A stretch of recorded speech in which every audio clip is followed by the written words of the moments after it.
a second? Second, all in favor? Aye.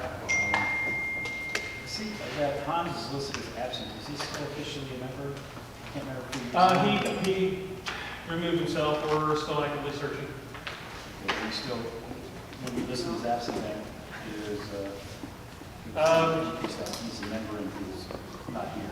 Okay, yeah, he's actually removed himself from the board, so we'll make him do something.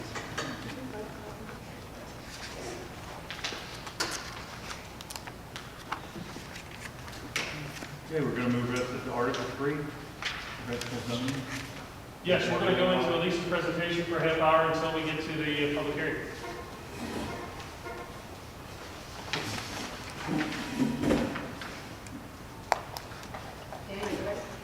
Ready? Go for it. Good evening. I am Lisa Duffy Rogers, CT Consultants. Thank you so much for having me here this evening. We can't hear you back. Sorry. Sorry. Okay, is that better? Yes, thank you. Yes, it's good to get close. So I am Elisa Duffy Rogers with CT Consultants, and thank you for having me here this evening.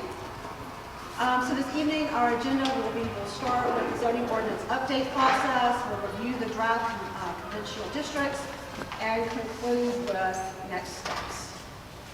As we talked about previously, this is the zoning update process is a 4-step process. We completed phase 1. Can you hold on a second, please, until the noise stops so we can hear you? Sorry. You would have it that you have, like you had the fall, paper copies of the PowerPoints? Let me ask Kevin if he has any. She wanted to know if there's any paper copies. Like this Yes. one? Are you guys have them? We passed a few of them out. I think we got 2 extra. So I don't think that's a presentation, that's a report. Well, thanks, guys, because on the website, I mean, it's like 50 pages or something, so I appreciate it. So, but you will notice, as an aside, the tables that are in that will be what's on the screen. Do you have paper copies of the PowerPoint tonight? I don't, but I'd be happy to give it to Kevin and we'll place it on the website as well. But it's going to look an enormous amount like what's in your packet, the presentation will, so that should help you follow along tonight. Yeah, the tables that are going to be up here are in there. I'm good again. Y'all ready? So we talked about previously, we completed phase 1 in February, and I believe that you all received a revised diagnostic report that incorporated all of the recommendations. And Kevin also mentioned that is on the website. So we are starting phase 2, which is creating the regulations, which is the packet that is also on the website and that Kevin handed out copies of.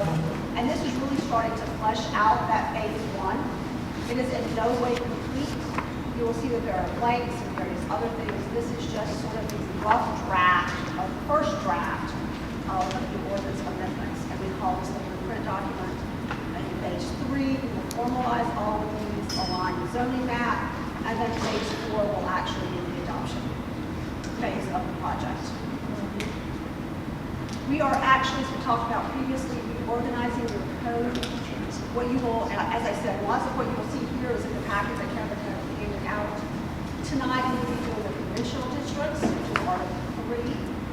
In May, we will be doing the general provisions and administration chapters. And those are things like definitions, administrative powers and duties, zoning permits, all sorts of procedures. Then in June, we will actually move to the form-based districts, which are the districts that cover downtown, Midway, and Inverness. And then in July, we will move to regulations that are applicable to all districts, and those are things like parking regulations, maybe wireless communication facilities, landscaping, those kinds of things. Any questions in terms of this organization?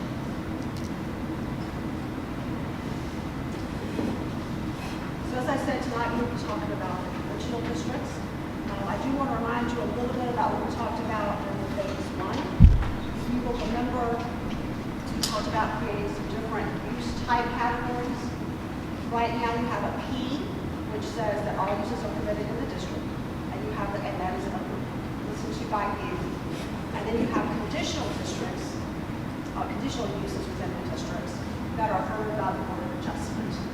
We we're adding to that a R, or a restricted use. And that is a use that is permitted by right if they meet certain standards. For example, a larger lot area, a larger lot width, in some cases, additional design standards. And again, that would be heard by you, not the Board of Adjustment. And in some cases, you already have some of these. For example, in your residential districts, you say that government buildings are permitted provided they meet standards in subsection E. And subsection E says a larger lot area, those kinds of things. So what we are doing is codifying in a different way something that you currently do already. So those are restricted uses, and those again will be heard by you and considered by you. You will also notice on some of the charts, and I'm going to go ahead and what we are calling use-specific regulations. And you'll see that there's an X there. That means in the next phase, we will be filling that in. But those are going to be used for things like those conditional uses or those restricted uses. You will see that it's for things like signs. It's to point someone who's using this chart to where else they need to go in the code. So really, it's just making the code a little bit more user-friendly. So these things are formatted a little differently than you're used to seeing, but I wanted to point this out. I wanted to. So to back up, the conventional districts that we will be covering tonight are the river preservation and conservation districts. You currently have those. The single-family and two-family districts, the new Alexandria Pike residential district, your existing residential cluster, your existing multifamily, the brand new Alexandria Pike mixed-use district, and the new neighborhood commercial office district. Any questions before we jump into the amendments? I have two. What is the RP district? So that is the river preservation district, and it's a district that you currently have, and it runs right along the river. So you're talking about down on Route 8? Correct. And that's an Is there, existing. just so I'm, did I just see that you're thinking about allowing tiny houses down there? So we'll talk about that in a second. Okay. I promise you. And then my next question was, you were talking about these guys deciding, who is the ultimate arbiter of, is it city council or is it this committee? Who is the ultimate decision maker of what's adopted and what's not adopted? So let's bifurcate that issue for a second. The issue of these amendments, they will be heard by this the planning commission and then ultimately adopted by the city council. When we are talking about site plans, such as the one that will be before the commission is 74, that is the final arbiter is the planning commission. A site plan for what? So for example, a site plan would be someone wants to build a new building, like what's happening at 7 o'clock. The decision maker is the planning commission, and it goes no further. So you want to change the way this is being done, because currently the planning commission would make the recommendation, they would say, yes, this is what we want to do, and then it normally would go to the city council for their approval. You want to eliminate the city council who... No, there's different things. There's two different topics tonight. One is the zoning code update. There is a separate issue at 7 o'clock that is an individual development plan. We will come back to this, so there will be something different there. Those have different roles. The update of the zoning code is recommended by our planning commission to our council. That is a totally separate issue. The development plan at 7 o'clock, and it's always been, will be determined in this particular case by our planning commission. And we're not proposing to change that. We're keeping that exactly the same. Amending the zoning ordinance today requires recommendation by this body and it goes to the city council. That would happen with any of these amendments if the council decides to move forward. And then development plans, again, today are heard by this body, and what's being proposed is to keep it that way. So there are no changes with that. Can I ask what the Alexander Pike mixed-use business district is? We will get there, I promise. Thank you. As well as you talked about the restricted use districts, that's my own. So again, let's just go ahead and move on to this. All right. So as I said, today, if you look at the zoning ordinance online, you will see that there are permitted uses and there are conditional uses. We are not changing that with the exception that we are adding what's called a restricted use. And again, that's a use that's permitted by right, meaning if they meet all the standards, they have to be approved. But the restrictions would be something like, for example, a larger lot area or a larger lot width. And that typically happens for uses that have greater impacts. So all that we are proposing is that we are having a restricted use, that for those uses that have larger impacts, we have some additional standards. So that is a change from what is currently done in some respects. Today, for example, within your R1 districts, meaning R1A, R1B, R1C, all of your districts, governmental offices, parks, playgrounds, those kinds of things are permitted by right, meaning if they meet all the standards, they will be approved, except that they have to have a larger lot area, meaning instead of 6,500 square feet, it has to be an acre. So all we are doing with this change is proposing to call that a different use type. So that the person who's looking at this chart understands that there are additional standards that they have to meet. And if you see an X in the chart, and again, we are in phase 2. In phase 3, that chart will be filled in with those X's with a section number. And it will list where someone needs to go in the code to find those additional standards that they must comply with. Okay. So, today, you have the River Preservation District and you have the Conservation District.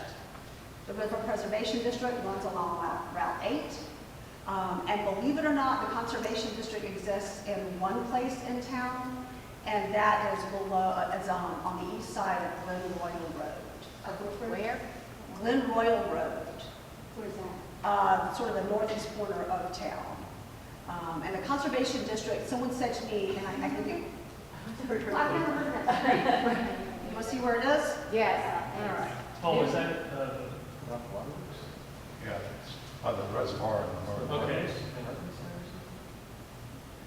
It'll take you a while to get there. It's all right. It's off Taylor Avenue, right near the intersection with Taylor and Waterworks. Okay. Yeah, It's for the apartment complex. it's for that apartment complex. That's a unique designated district by itself. Yes, and there's one place in town that exists, and we are proposing in almost every situation, and so you can see it. It's I thought you essentially- said the north end, that's where I'm going to put my confused. cursor on it. I live on the north end. It's that's right why there. I wasn't familiar with that street. What's the name of the street again? I'm just. It's Glen Glen Royal Royal. or Waterworks. Lynn? Glen, Glen? Yeah, my cursor's not showing up. But it's there, it's at Waterworks. Anyway, back to where we were. Thank you, thanks. Not a problem. I guess just in an overarching sense, if that is the only location of the conservation district, should we consider eliminating? So, my general philosophy is the more you can eliminate, the best. However, what that district does in that location is prevent anyone from developing additional apartments. If that's good or bad? So, it's your choice, obviously, and we don't have to make that decision today. But as it exists today, nothing else can happen there except for in conformance with the conservation district. But that is literally the only place it exists in town. And I guess the flip side of that, and I'm a board member on the Courthouse Sports Conservancy, I think one of the things we were interested in essentially was the creation of a conservation district that would be for property that is held by either public or private property owners, where someone would want to impose a conservation district, or not conservation district, conservation easement, where you want, where the intent would be to preserve in a natural state, as opposed to being developable for commercial use or other uses. So I guess it's just a topic for discussion. It is, but you had brought that up to me previously. So for example, your definition of easement does not include conservation. And so one of the things that I proposed in that first phase 1 was to change that definition so that it would include the option of having a conservation easement on the property. So even if they didn't want to use this particular district, they could have a conservation easement and the definition is correct. So it's interesting how all of the tiny pieces have to come together to make all of this work. And then just on the river district, I couldn't remember, Kevin, does that include like the waterworks properties and the railroad? The map shows. It does include the waterworks. I've got it. Here, let's look at it. This is not, so it's basically everything yellow, I mean, everything brown. Yeah, so it's not delineating between utility property, railroad property. No. The railroad right away goes right through it. Right, so I guess in terms of uses, we don't address that one way or the other. I mean, railroads are technically exempt from local zoning, but I think they're all in the floodplain there. so they are all in the floodplain too in terms of uses. I'm just curious, if we need to be comprehensive in how we define those uses, permitted uses. May I ask a question? It's a Sure. different one. I mean, I think it would be a big deal to a lot of people in Fort Thomas to eliminate a conservation district.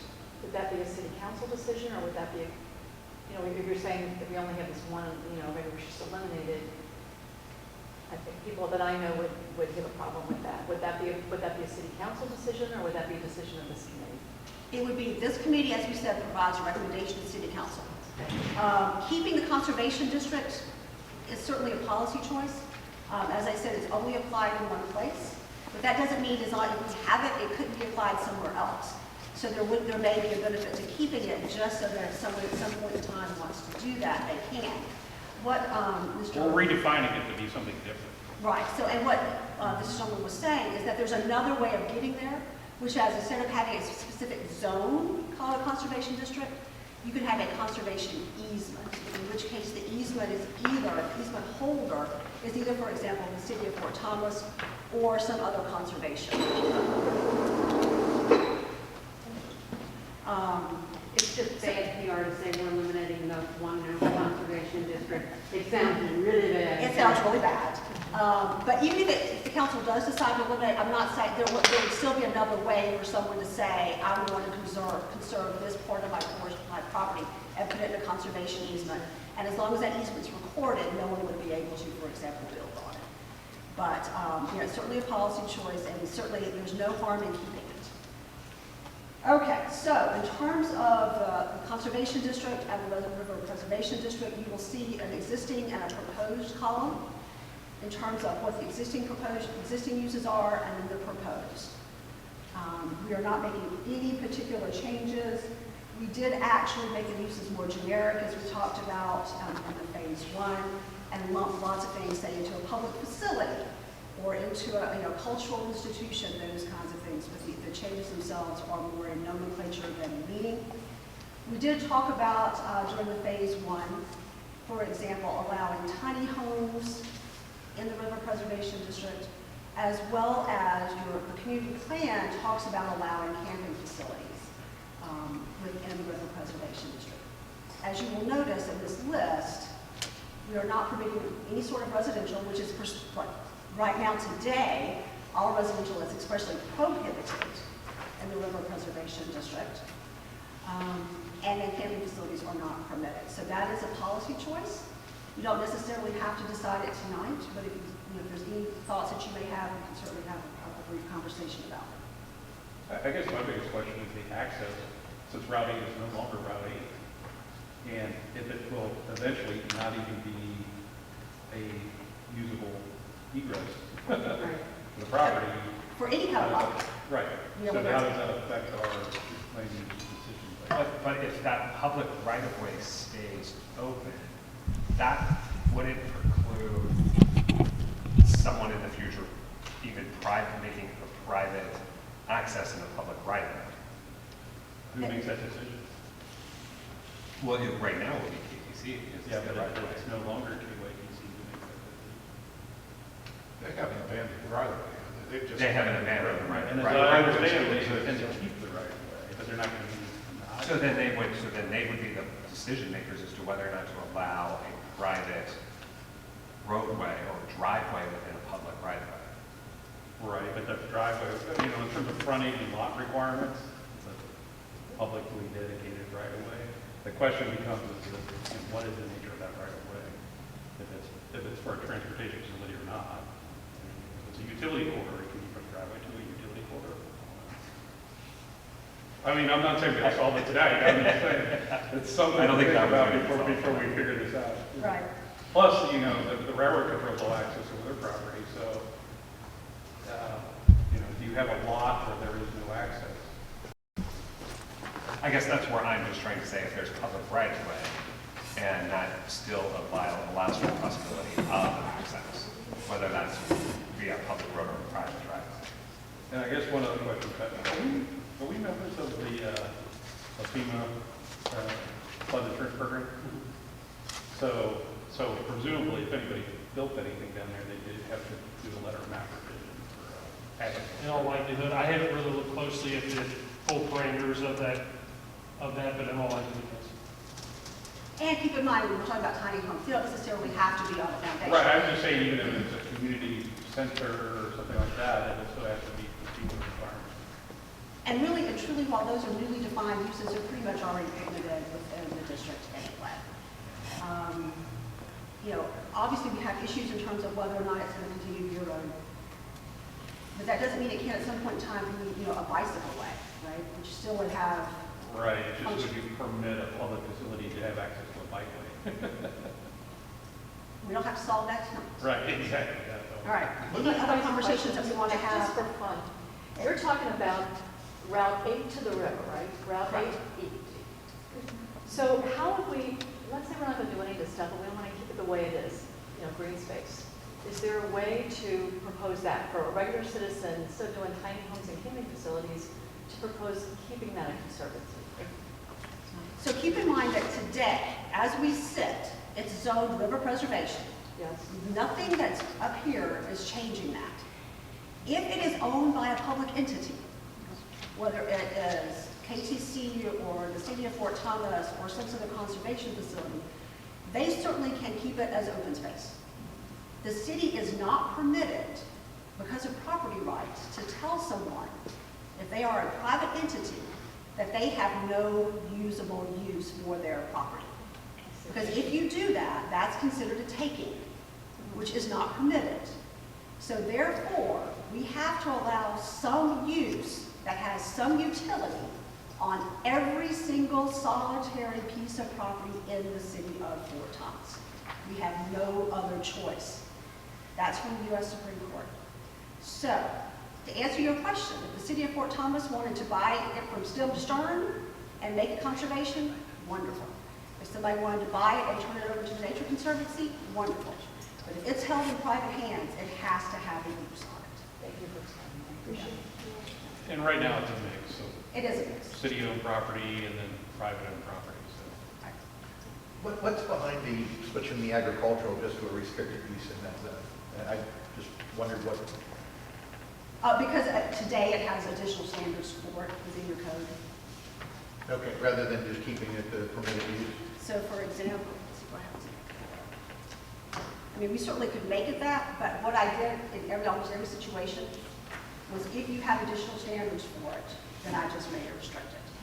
And also we want, because of the nature of both of these two districts, we want to make sure that we have, and the other issue is there are only particular uses in agriculture that are allowed within these districts.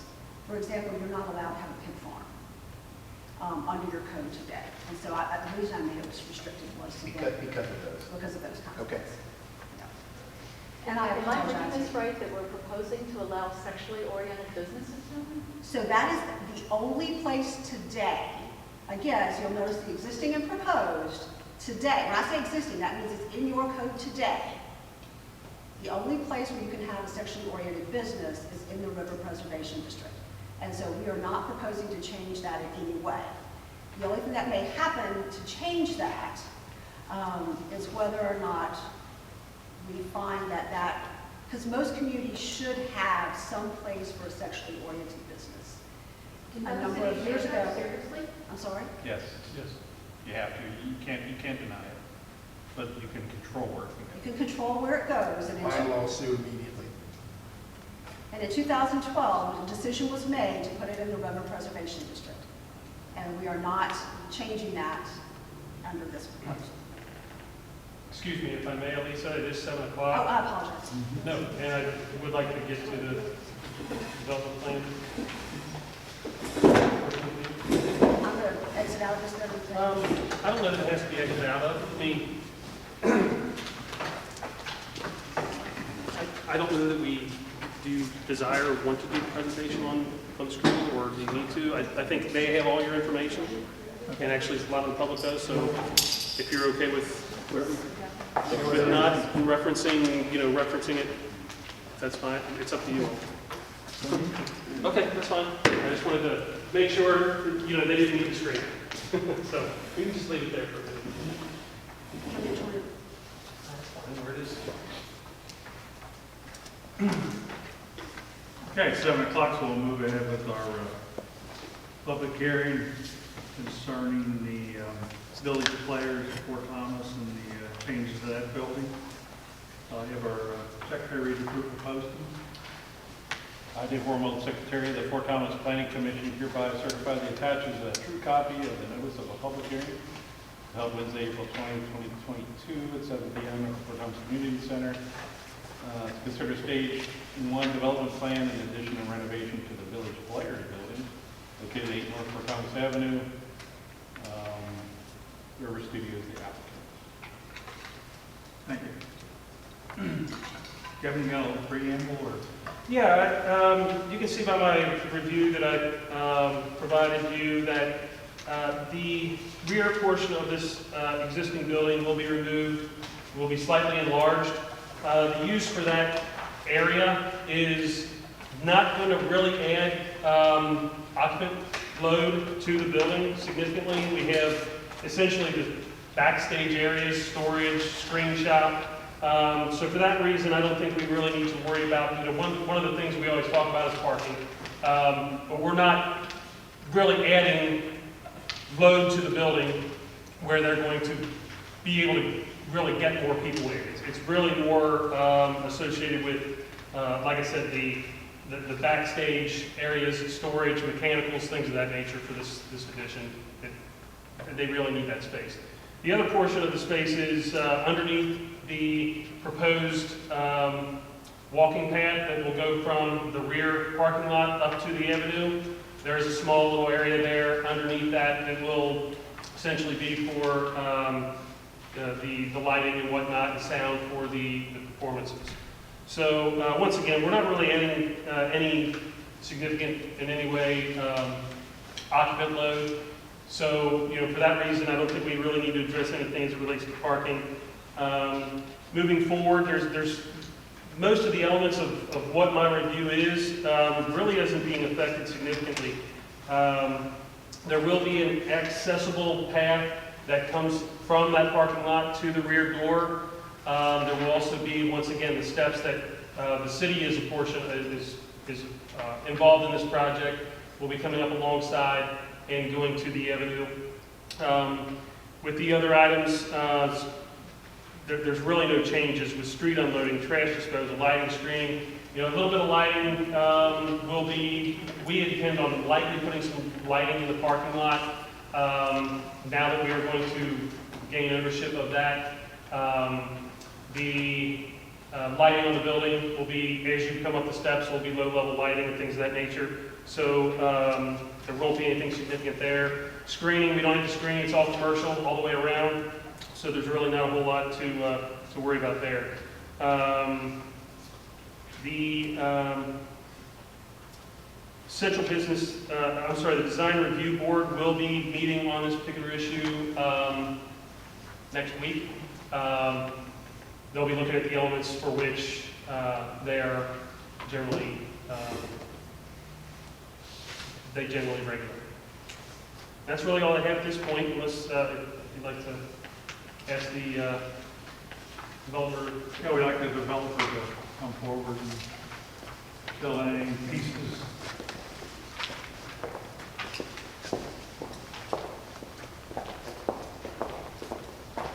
We should take open to see the architect for the project, just try to open up with the village players and have it granted to the streets. Well, you want to tell us about it? What we're going to do, or? Yeah. Okay. Well, maybe you want to start with just the general of how it came about. Yeah, I'm happy to. So this project began in 2018 when the Women's Club of Fort Thomas very graciously donated the building to the Village Players. The Village Players was a subsidiary of the Women's Club and occupied the basement level where they've been performing since 1967. So when we gained all that square footage, we thought we'd like to use that square footage. And right now it's not very usable. So we'd like to update the building for accessibility and comfort so that we can welcome the whole community into the building. And that's when we brought in the experts to help us with the building renovation. So the building, it really won't change much on the inside where there's a number of historic elements, the stairs and some different and bathrooms and different elements like that. We're adding a stair for accessibility. Essentially, the upper floors are going to remain as they are, but the building doesn't have kind of current mechanical systems, which is one of the things that will be in the back. Addition to the building, doesn't have air conditioning, things like that. The building was also a little weak on kind of the projection roof, for the theater. And I mean, besides that, I mean, it's really great on the inside. It's essentially unchanged, but it just needs to be updated. It was really done in the 50s, at the end of the day. And so the goal is to make it more of kind of a community center. And then it's kind of working in conjunction with the city and human nature to kind of create an easement path along the north side there and the staircase. We just kind of worked with them to kind of work that all out so it's kind of a big win for everybody. I mean, that's really kind of the whole story for the project. How often will it be used? Quite often. So those players runs, our season runs about 9 months out of the year. In fact, we have our last show coming up soon, so if you're interested, it's called Sylvia. It's wonderful. Please come on by. And then, we did a renovation on the gallery, and it has barely been not used since we've done that update. So we will have, I anticipate that we'll have people doing exhibitions and master classes in that space ongoing. The upstairs is currently being used as a rental for Stevens Dance, and that's great. We're happy to have them, but it's just not accessible or comfortable. There's no air conditioning up there. So as soon as we get those updates, we anticipate that that space will be used often. It's a great big open space. It's beautiful with an arched ceiling, plenty of natural light. So we anticipate, and it's got a great stage on it too. So it's perfect for recitals, kid and family-friendly shows, just all kinds of events. So we'll be using it not only to have events there, but also as rental space for the community.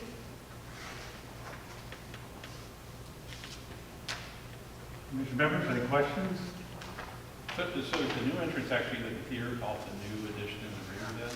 It'll not going to be the main entrance, right? I mean, the idea is that they're still going to come in from upstairs primarily, that's the goal. But anybody who needs an accessible entrance or has special needs, right, can come up from the bottom and certainly visible parking back there. I mean, I think it's going to be a bit of a challenge now that we put those doors there to get people to go upstairs, only to come back down. That's what I was. I guess, Kevin, one question I had was just on the exterior stairs. So those will be public steps, I guess. They're not technically part of the building. They'll be on their property, but there'll be an easement. We'll be obtaining an easement from the ownership to have public movement of folks. That was one of the things with not only our comprehensive plan, but in discussions with some of the other improvements we want to make to the central business district is pedestrian traffic, vehicular, getting people here to there, getting people to these places, and this was one of those things that the parking lot back down there is a great resource to our public, and we want to get folks up there more easily.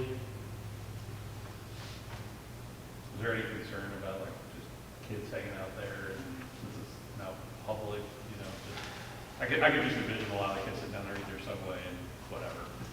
Obviously we're going to cross that bridge, but I think that's something that, we'll obviously have discussions with our police and make sure we have ample lighting there. Obviously the lighting isn't a huge concern because of no residences there. So, we can, you know, consider improvements there if need be. But, you know, that's our intention, is to obviously keep an eye on these things. Dave, are you talking about the parking or the steps or both? Well, more of the steps. Okay. Yeah, it'll be just a public place to hang out. I'm not saying it's right or wrong, it's just, you know, I'm just curious. It's just an opportunity. Right, because right now there's steps that go down, I mean, it's kind of a private kind of a thing, and Yeah. this will open it up more to anybody to just kind of sit there. Yeah, Which might be better because it's more visible. right, right. Wider, and the thought is for it to be very well lit and kind of conspicuous area.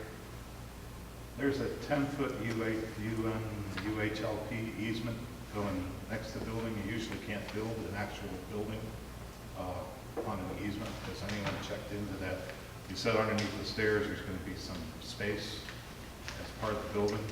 Is this an aerial easement and it's just for wires, or what? Because if it's Honestly, that's probably more, I don't know if we've gotten that far, Tim, do you have any insight on that, or? I don't, that's first really that I have heard. Yeah, that's something we probably need to check out right away, because UHL, well, it's not UHLP anymore. Yeah, Duke might not let you build a building there if, I mean, you could build a sidewalk and steps, but you can't usually build an actual building in an easement like that. Do the village players own this parcel, this kind of weird shaped parcel? No, that's the subway, you know, the crime capital. Okay, so will you get some kind of easement across his property to get to you? That's, I mean, they're getting that as part of. That's part of what we're moving forward with. Okay. And just so you know, then, we got an east arrow on there instead of a north arrow, so if you get your engineer to fix that, that'd probably be a good thing to do.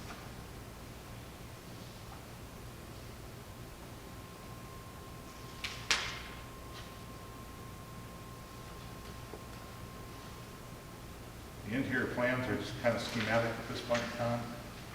Farther than that, I mean, Well, you know, there's really only one exit out the back of the basement. You've got over 100 people there. I know that you can go through the back of the stage and get to an exit, but it's not. no, but they can also, they're also gonna be able to come upstairs to create kind of in the gallery space, it's gonna be kind of a vestibule. We have to separate off, so there's a historic stair that we can't take out. And come up, kind of almost right past the front door, people will come up there, and it's, underneath it, come up under that stair, and then they exit out there's a new ADA exit ramp right back into the north area. Okay.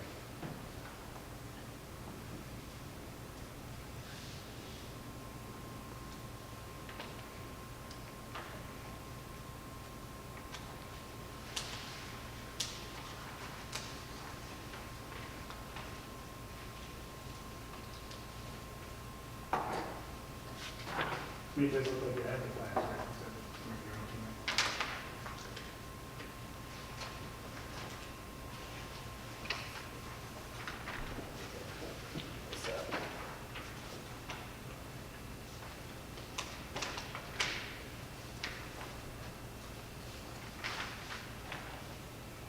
Do a conditional approval and based on confirming that the easement. Yeah, what are we actually looking to do here? To approve this plan? The conceptual plan, yes. So, you know, essentially, you know, any improvement of this scale does need planning commission approval. So we're ultimately approving this concept. Obviously, this is an interactive, you know, thing with the city and the village players, but essentially we are approving this concept, this review. Okay, so it's the addition? The addition, and the stairs. stairs. You know, the improvements on the inside aren't so much, you know, part of our purview, but it's pretty much the addition and the access point associated with the city. I'll make a motion to approve the concept plan because it's in conformance with the city codes, but that is conditional on Duke Energy allowing them to build that space within their easement.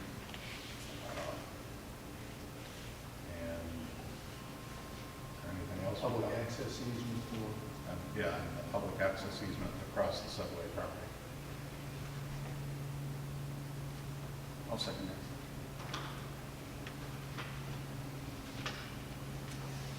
Heard been moved and second that we approve the plan.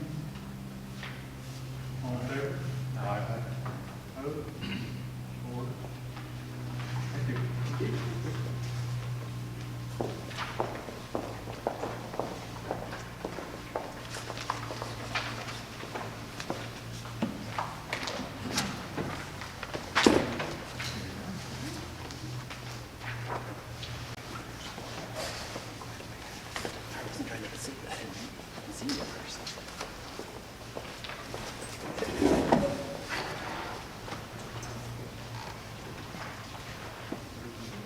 Dan, are we ready to get back to?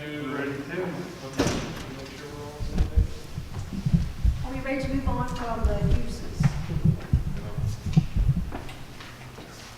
So in terms of the development standards, if you see it in the chart as being bolded and underlined, that means it's a change from your existing standards. You will notice that the only changes are adding a minimum off-street parking area setback. You currently don't have any. So what this is saying is that all public parking would have to be at least 50 feet from the street, 50 feet from all residential property lines, and then 25 feet from all other lines. And then I also added a height for the maximum height for accessory buildings, which is 25 feet is being proposed. That's a little higher than is traditionally for accessory buildings. But given the River Preservation District, if it ever does meet the visions in your community plan, you may want a little higher accessory height to the building there. Any concerns with adding parking setbacks? Well, I guess the question I have is like, down the property at the north end, you guys got the grant, put the trail in and stuff in there. If you were gonna put off-street parking there, if you put 50 feet setback, you'd be in the river. So, I didn't know. The city is exempt from zoning, so any city property we could. I think you just make a hard case to enforce that on a private property when you don't do it yourself. Good point. Just saying. Yes, let's, what word work in that location? Or just give me the address, I'll look at the pen. I don't know, it's at the bottom of town. Yeah, I don't know that there is an address. I'm just saying, you know, if you have a 50-foot setback, you'd almost have to look at what is that width that you have to work with there Right.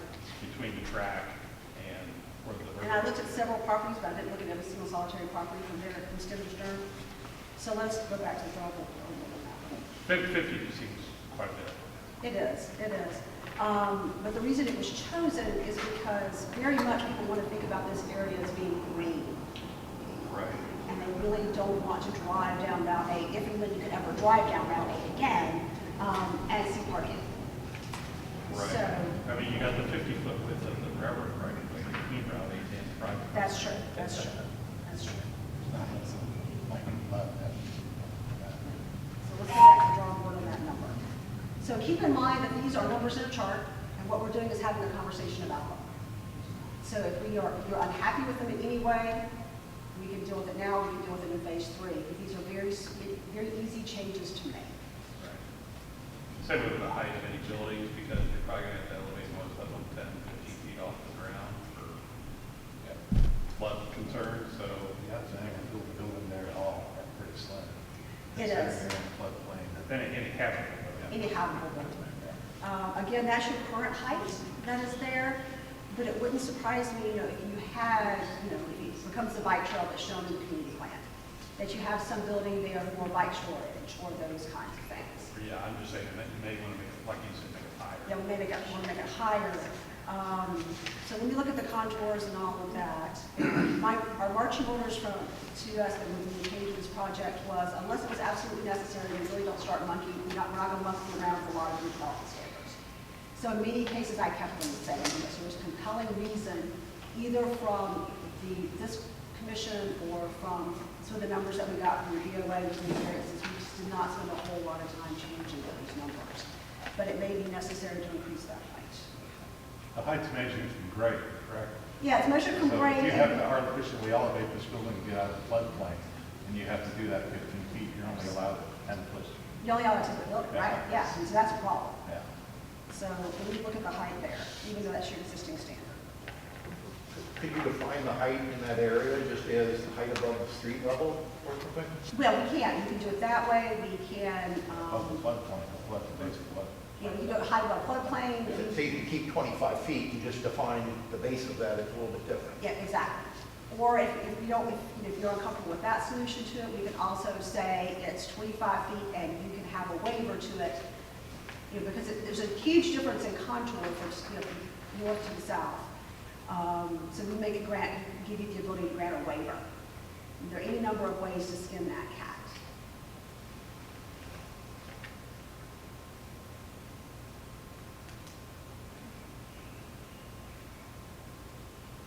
If you'll excuse me, I'm just going to write some of these down.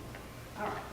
And then I guess on the conservation, it's kind of the same question with conservation. Like I said, I'm not intimately familiar with that site, but like the existing parking lot there, is it 50 feet? It doesn't even have a parking lot. That doesn't even have a It is literally the back end of that apartment complex. Okay. I suspect that it was some sort of cluster done at the time. They used the density from that, what's now the conservation zone, and clustered it, a portion of the property closer to the road. And someone said, let's just make sure that the back end of the property never gets developed. A conservation ordinance was, conservation district was created and it was placed there. That's what my gut tells me by looking at it. And they probably didn't have a whole lot of opposition because the topography there, it wasn't really suitable to build on. Right, exactly, and it is. All right, moving on to the single-family and two-family districts. So again, if you see anything that has been struck out or bold and underlined, you can see the changes. Almost in every situation, we kept everything exactly the same. The one thing that I would point out to you for the single-family and two-family districts is that you will see residential care facilities for persons with disabilities, and that's now going to be a permitted use. That is a permitted use because that is what the Kentucky revised statutes tell us it has to be. So even today, even though it's not currently in your zoning code for your R1 districts, if someone came in and wanted to put in a residential care facility for persons with disabilities, you would have to allow it. So I am putting into the chart what is required by the Kentucky revised code in that particular case. The other changes that I would like to point out from your existing standards. We were here about a month or so ago talking about the residential districts. Someone said, what about all those existing two-family dwellings that exist today and have existed since 1930 or 1950 or whatever else and are non-conforming? Is there a way that we can bring them into conformance?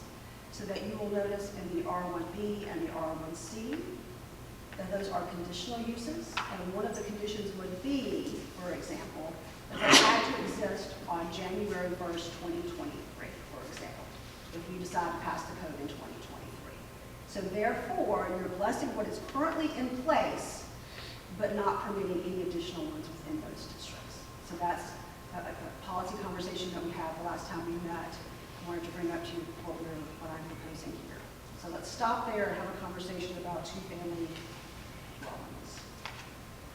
So first question is, did I meet your intent?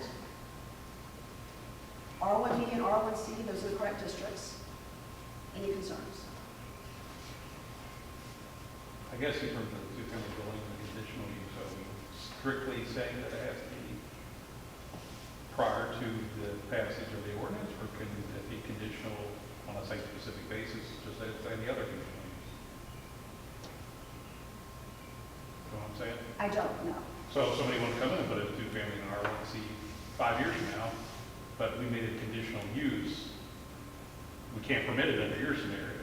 Correct. What I'm saying is, have we considered where we could permit it as a conditional use? So when we talked about it the last time, it was very much bless what is currently in place, and the conversation went to we really don't want any more. If they exist today, we want to make them conforming, for example, so that they can go get a mortgage. But if So they tore can down, go- they'd have to put back a single-family house. If they were torn down or whatever else, they'd have to put back a single-family home. Certainly, you can make it a conditional use in any residential district without the condition of it having to already existed on the day the code's passed. but that is a policy choice. So that's why I'm raising this to you. I mean, do you want, first of all, do you only want it to be the ones that exist today? Or do you want it to be ones that you could potentially be built in the future?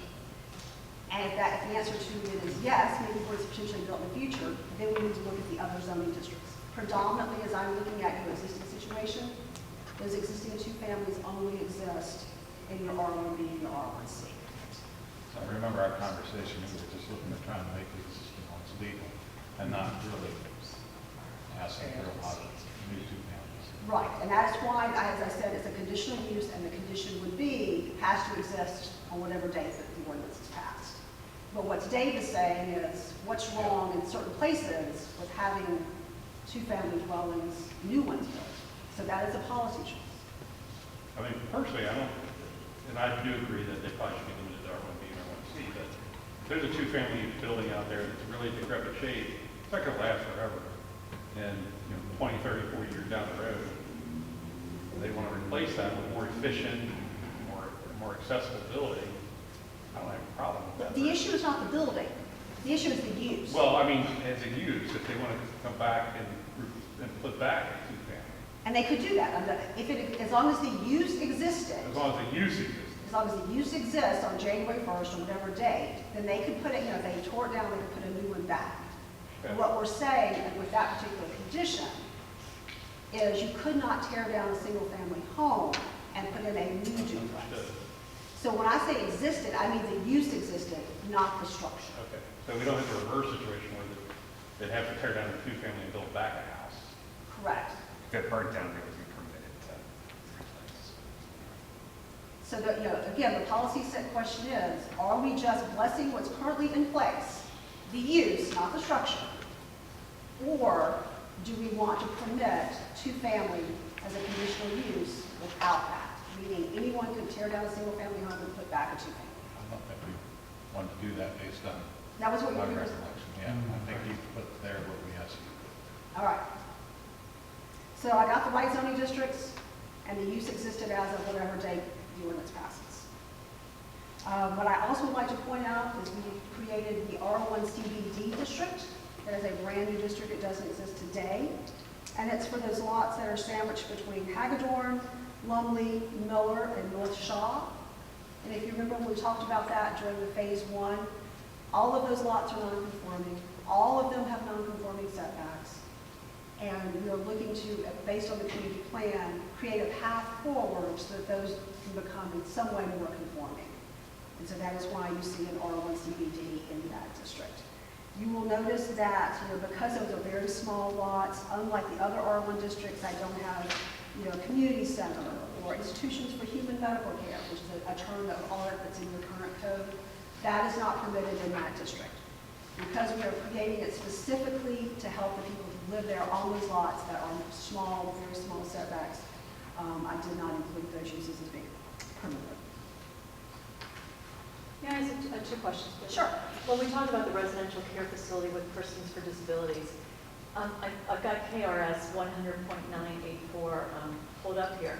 And what it says is that, I believe is what it says, I'm just reading it very, very quickly, that you are correct that the residential care facilities have to be provided for, but they have to be within the character, they have to conform to whatever, like for example, like on, say for example, Miller, let's say Miller Lane, that if what we have right now, there are single-family homes, it appears to me that they could come in and do some 16-bed residential disability house. Is that correct? It would have to be like a little tiny home like we have right now, and they can put people with disabilities could be Essentially, yes. But what that section says is, the use says people with disabilities. It can't be a conditional use, and it has to meet all the standards for the underlying district. So, for example, an underlying standard would be, a 5-foot side yard setback and a 20-foot front yard setback. When you have very small lots with very, with small setbacks or larger setbacks, whatever comes in has to be in that envelope. Thank you. Yeah. My other question is about the properties you were talking about that are east of Hagedorn, Miller, Lumley, North Shaw. My understanding is the proposal is to take those houses out of use-based and put that into form-based. Is that correct? No, Okay. no. There is a small portion of them that would move in, that are currently today zoned Central Business District, and that is not being proposed to be changed. And that's west of Hagedorn, correct? That is west of That is west of Howard. Thank you for clarifying. But this is for those, basically that rectangle. There's also those very small lots that are sandwiched between those 4 streets. They all have non-conforming lot areas. They all have non-conforming side setbacks and front setbacks. So what we are doing here is giving use space and creating a new district to make them conforming. Conforming is important because if it's conforming, then you can, for example, add on a front porch, for example, whereas today you would not be able to do that, or it would be difficult to do absent a variance. And that would mean instead of pulling the building permit and getting it from Kevin, you would have to go in front of the Board of Adjustment and say what your hardship is. So what we're attempting to do is give those lots a path forward so that they can continue to be invested in an easier way. What if they're not in conformance now? How do you make them conforming? We are creating this district for them that has, and then just move on to the next slide. So you will notice that the minimum lot area, which is the very top line that you see up here, is dramatically greater in every single solitary zoning district. Those lots that are out there today range from about 3,300 square feet to about 3,600 square feet. So we are giving that, and that means the size of the lot. So we are creating this district with a lot area of 3,400 square feet so that all of those people hopefully are going to be becoming conforming.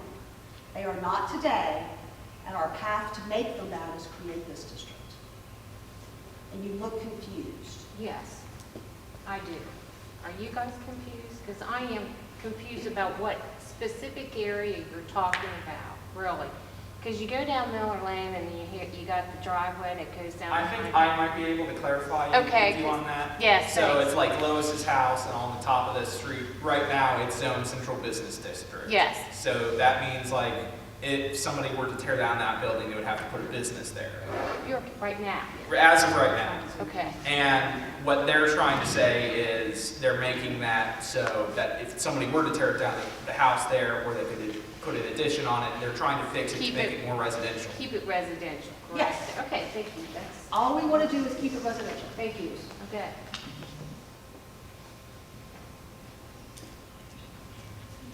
Does that help with your question? Yes, thank you. Thanks. How are we defining disabilities on that residential care facility? However, In Boone it's done by County, KRS. in Boone County, we have, these little halfway houses for drug addicts, and the neighborhood really are upset when someone moves in and they have a halfway house. So, We will define it specifically as it's defined by the Kentucky Revised Statute. can you tell me what that is? Not off the top of my head, no. I can look while you're talking. Okay. Yeah, I have it on my machine, I just don't have it off the top of my head. But again, we are forced to do that by the Kentucky Revised Statute, so we will define as they define it, and we will commit it as they commit it, as they say it. I wanted to know what we were What you were doing? What we're being forced to do. But keep in mind, today, tomorrow, if someone walked in and wanted to put one in, even though it's not in your permitted use list, you would still have to do it.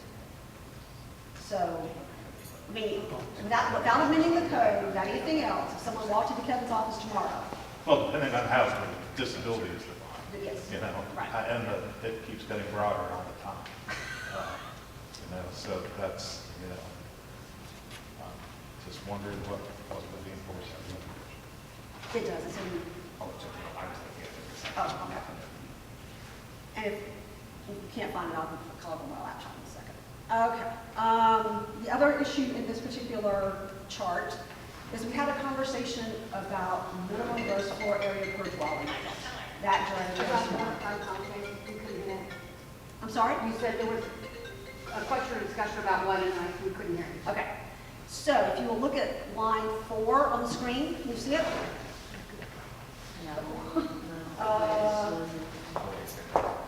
Right here.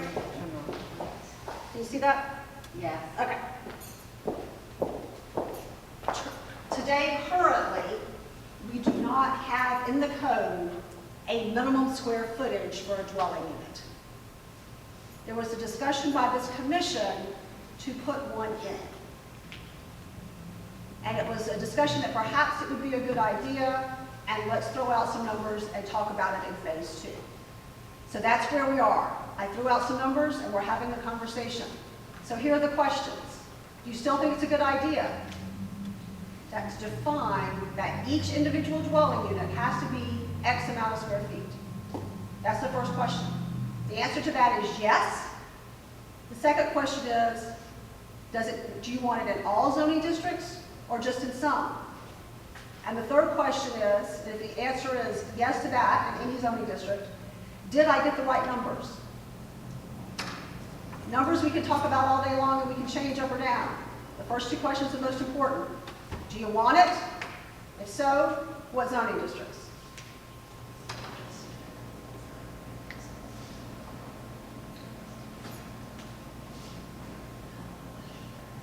I am not hearing a resounding yes. No, I think it's good myself. You mentioned the term small houses. When you're talking, I think about the river. Yeah. But I saw it in a number of places, in residential, small houses. What's a small house? Okay, so that's actually where this conversation came from. There is a movement within the country to permit tiny houses, and you probably watch it on, you've seen it on HGTV or whatever else.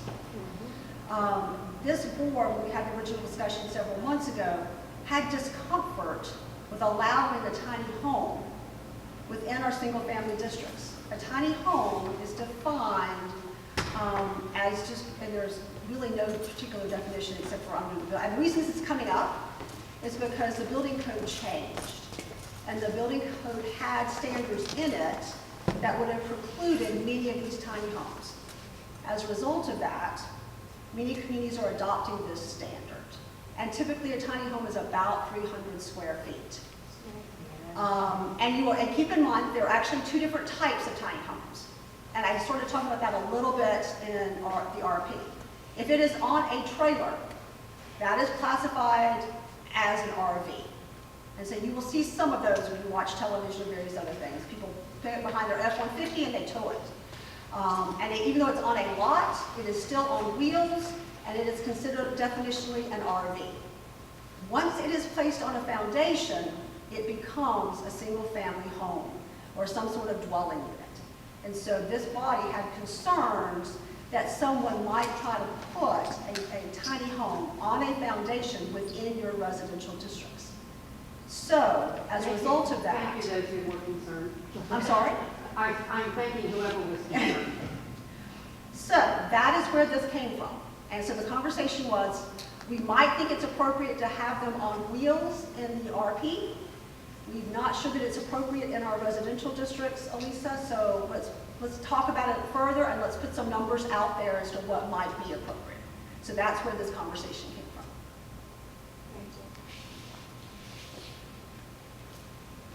The numbers that you chose, I assume those are based on what other places have, or what? Do we know, for instance, in the R1AA, that most of the properties that we have here in town already conform to that? Yes. I mean, and truthfully, I don't know. Okay. You know, there's some places who have some dramatically smaller, some of them have them dramatically bigger. It's sort of all over the place. I went on the small side.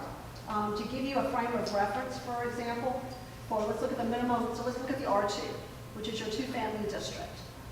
There are some places who will have per dwelling unit, that means each side of the duplex, as high as 700 or 800 square feet. Some people have it as low as 350. You know, when I looked at that seemed a little low, and so I looked at your tax assessor records and your footprints and those kinds of things, and proposed these numbers. So in every situation, to the best of my ability, we are not making anyone non-conforming, because that is one of our goals, right? We are trying not to create non-conformity unless there's a really good reason to do so. So Those are really the size of apartments.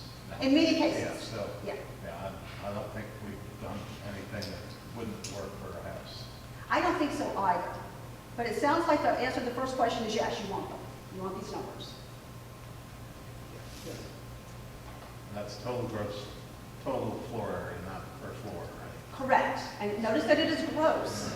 So we're not netting out hallways. We're not netting out, all sorts of, closets, those kinds of things. It is gross floor area. And I did that for 2 reasons. If you start putting net, you've got to figure out what you're going to exclude, and that's a pain for Kevin. So we just put a gross floor area out there. Should we consider something per floor? I'm just thinking that, what if somebody came in and did a basement, finished the basement, had 2 stories above, and achieved 800 square feet? That could still be a pretty small footprint, 250 square foot footprint. It could be, and there are some communities who do it by floor.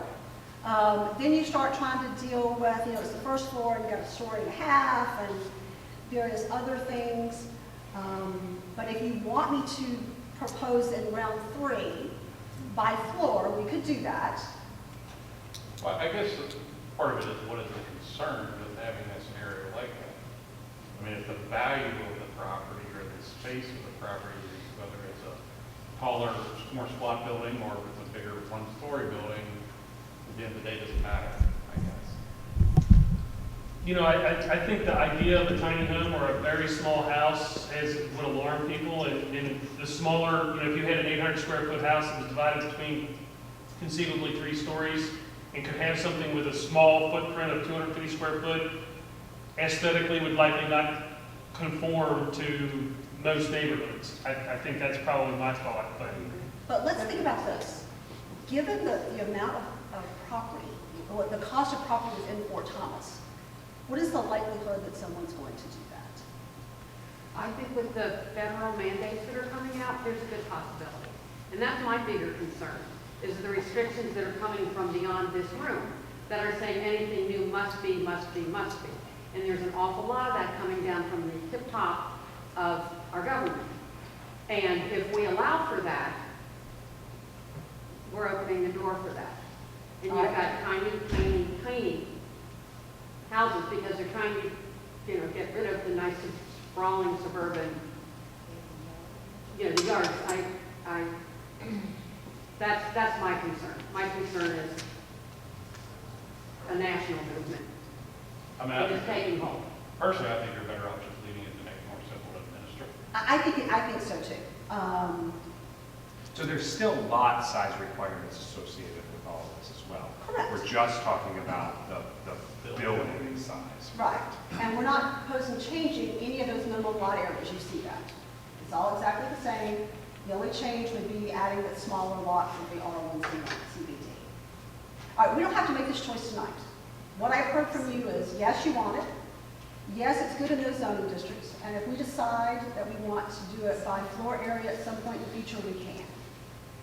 I guess the other thing I was just trying to remember, so now we are permitting residential in other districts, huh? We are. And are we going to impose the same square footage on those? We're going to get there. I found that definition, but it's a little bit cumbersome, and I'll send it to Tim, and he can parse it for us. It's there, and let's keep in mind, this is, as you said, this is being imposed upon us, and that definition is cumbersome, and it's going to require some interpretation and various other things. It's not as easy as we would like for it to be, but it is what we have to do. All right, continuing on in our single-family and two-family districts, we also had conversations about residential contextual standards, and I was giving some direction about what we wanted to regulate. And so what I was told to deal with was garages, building orientation, inside and rear facades. And so I am going to actually, because I'm not sure people who have the full packet, so I'm going to tell you a little bit about what those are, since those are not on the screen. For the garages, and again, this would apply to single family and two families, on lots less than 50 feet in width, there would be no street-facing garages would be prohibited. So on narrow lots, you cannot have a garage that faces the street. On lots greater than 50 foot in width, you can have a street-facing garage, and it can protrude beyond the wall of the livable portion of the dwelling, but it can only occupy 50% or less of the building facade.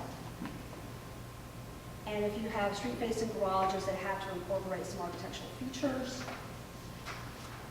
For side-load garage, you also have to have architectural features. The primary interest of the home has to face the street, and for the side and rear facades, it still has to look nice. Essentially, that's So what do you mean by architectural features? Okay, so, do you want me to just read it to you, what's proposed? Sure.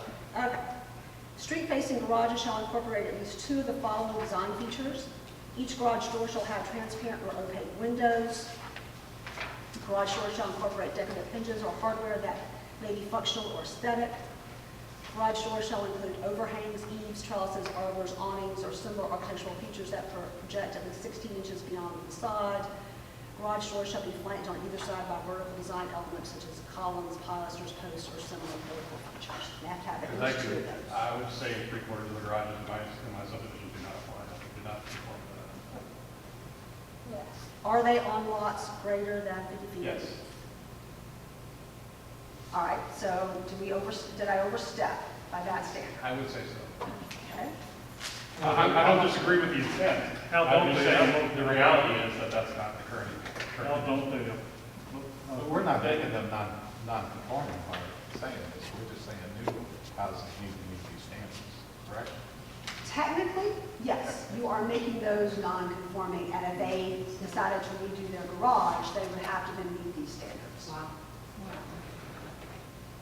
Now, again, keep in mind what your intent was.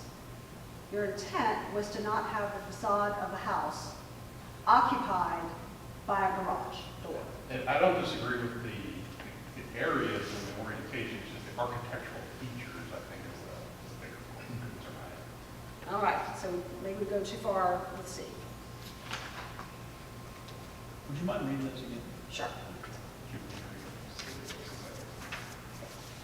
Street-facing garage shall incorporate at least 2 of the following features. Each garage door shall include transparent or opaque windows. So keep in mind, it's 2 of these, not all of them. Garage doors shall incorporate decorative hinges or hardware that may be functional or aesthetic. So think about that. Putting windows in your garage and fake hinges is really not that big of a deal.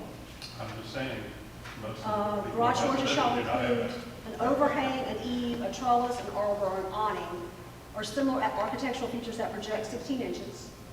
Or garage doors shall be flanked on either side by vertical design elements like columns, pilasters, posts, or similar vertical elements. Right. So, I still stand by what I said. all right. What do they say? They don't have windows, most of them. You see- So I would say 2/3 of them have windows, but they don't have decorative hinges. They don't have pilasters, they don't have trellises. They don't have Well, columns. well, they don't have decorative. But it's just 2, They not don't have all 4. hardware period. Yeah, because it's an on. Right. Many garages. All right, so that's too far. That's a bridge too far. Got it. Done. I was wondering if you could, I don't mean to be confusing, but I was asking you to go a little bit before that and read the other restrictions, like the 50% Okay. of the surface area. On lots less than 50 feet in width, street-facing garages are prohibited. That's a huge issue, right? That's saying if you have a lot that's less than 50 feet, you can't have a street-facing garage. That's what you said you wanted. And that was still when those couple of houses have been built where the front is all garage. Right. And somehow we have to codify this so we can't just, so it's not arbitrary. Correct. So that's what we're trying to do here, is put language in there that keeps us from having houses, it's like all garages. Because by the time you put in the setbacks in a 2-car garage, you're stuck with a garage door in the front door.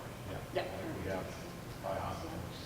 On lots greater than 50 feet in width, street-facing garage shall not protrude beyond the wall of the livable portion of the dwelling, meaning, forgive me for saying this, this is what's commonly called a snout nose garage. And it can't occupy more than 50% of the street-facing facade. So if you have a 50% street-facing of the garage, area or 50% of the width? 50% of the width of the house.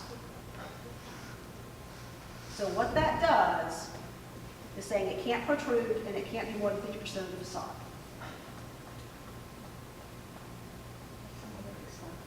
So you're saying basically if it's less than 50 feet, you're either building a 1-car garage or no garage. If it's less than 50 feet in width, you will not have a street-facing garage at all. So you will have either a side-loading garage, which I don't know how you do that in a 50-foot wide lot, or you have a detached garage. Or you have a driveway with a rear entrance. Or you have a driveway with a rear entrance, which, yeah, the 50-foot lot's still gonna be tough, but you might could do it with a, shared access. I hate to bring this up, but they just built that garage on Memorial Parkway. And it's a double lot, double frontage lot, and that's the whole thing. Is That's an garage. accessory structure. Yeah.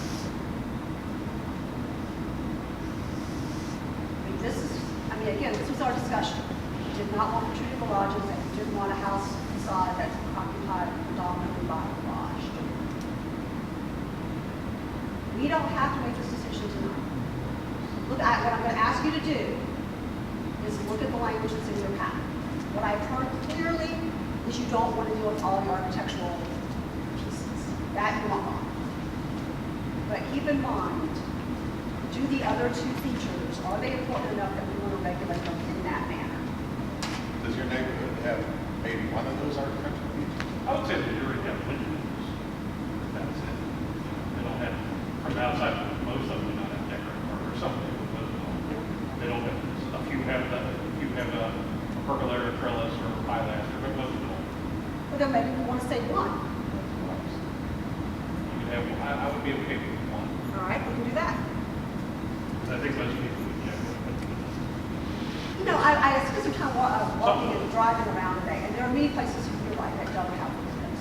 But putting it in is not tough. When you put in a garage door, and it's done this recently, it's all I have to panels. modify the structure. Today they're all panels, right? So you're going to change the garage door, just the top panel instead of becoming a solid, it becomes windows. So that's easy. So I will do one. I had some questions. As a policy choice, do we in Fort Thomas want to be telling people what their house is to look like when it's moved on? I mean, that's really the policy decision. And that was the policy choice that was made the last time we met. Is that yes, Everybody else? was made by this board. The mayor came and talked about the couple of houses that built in town that he's got the phone that's rung off the wall. People upset that someone who built, was on Sterling, that house that just, is it Sterling? Yeah. Yes. That just is really ugly. The one on the corner? Yeah, Why don't you live in that one? Because the mayor said he fields phone calls every day on how ugly that is and how can the city let these people build this thing.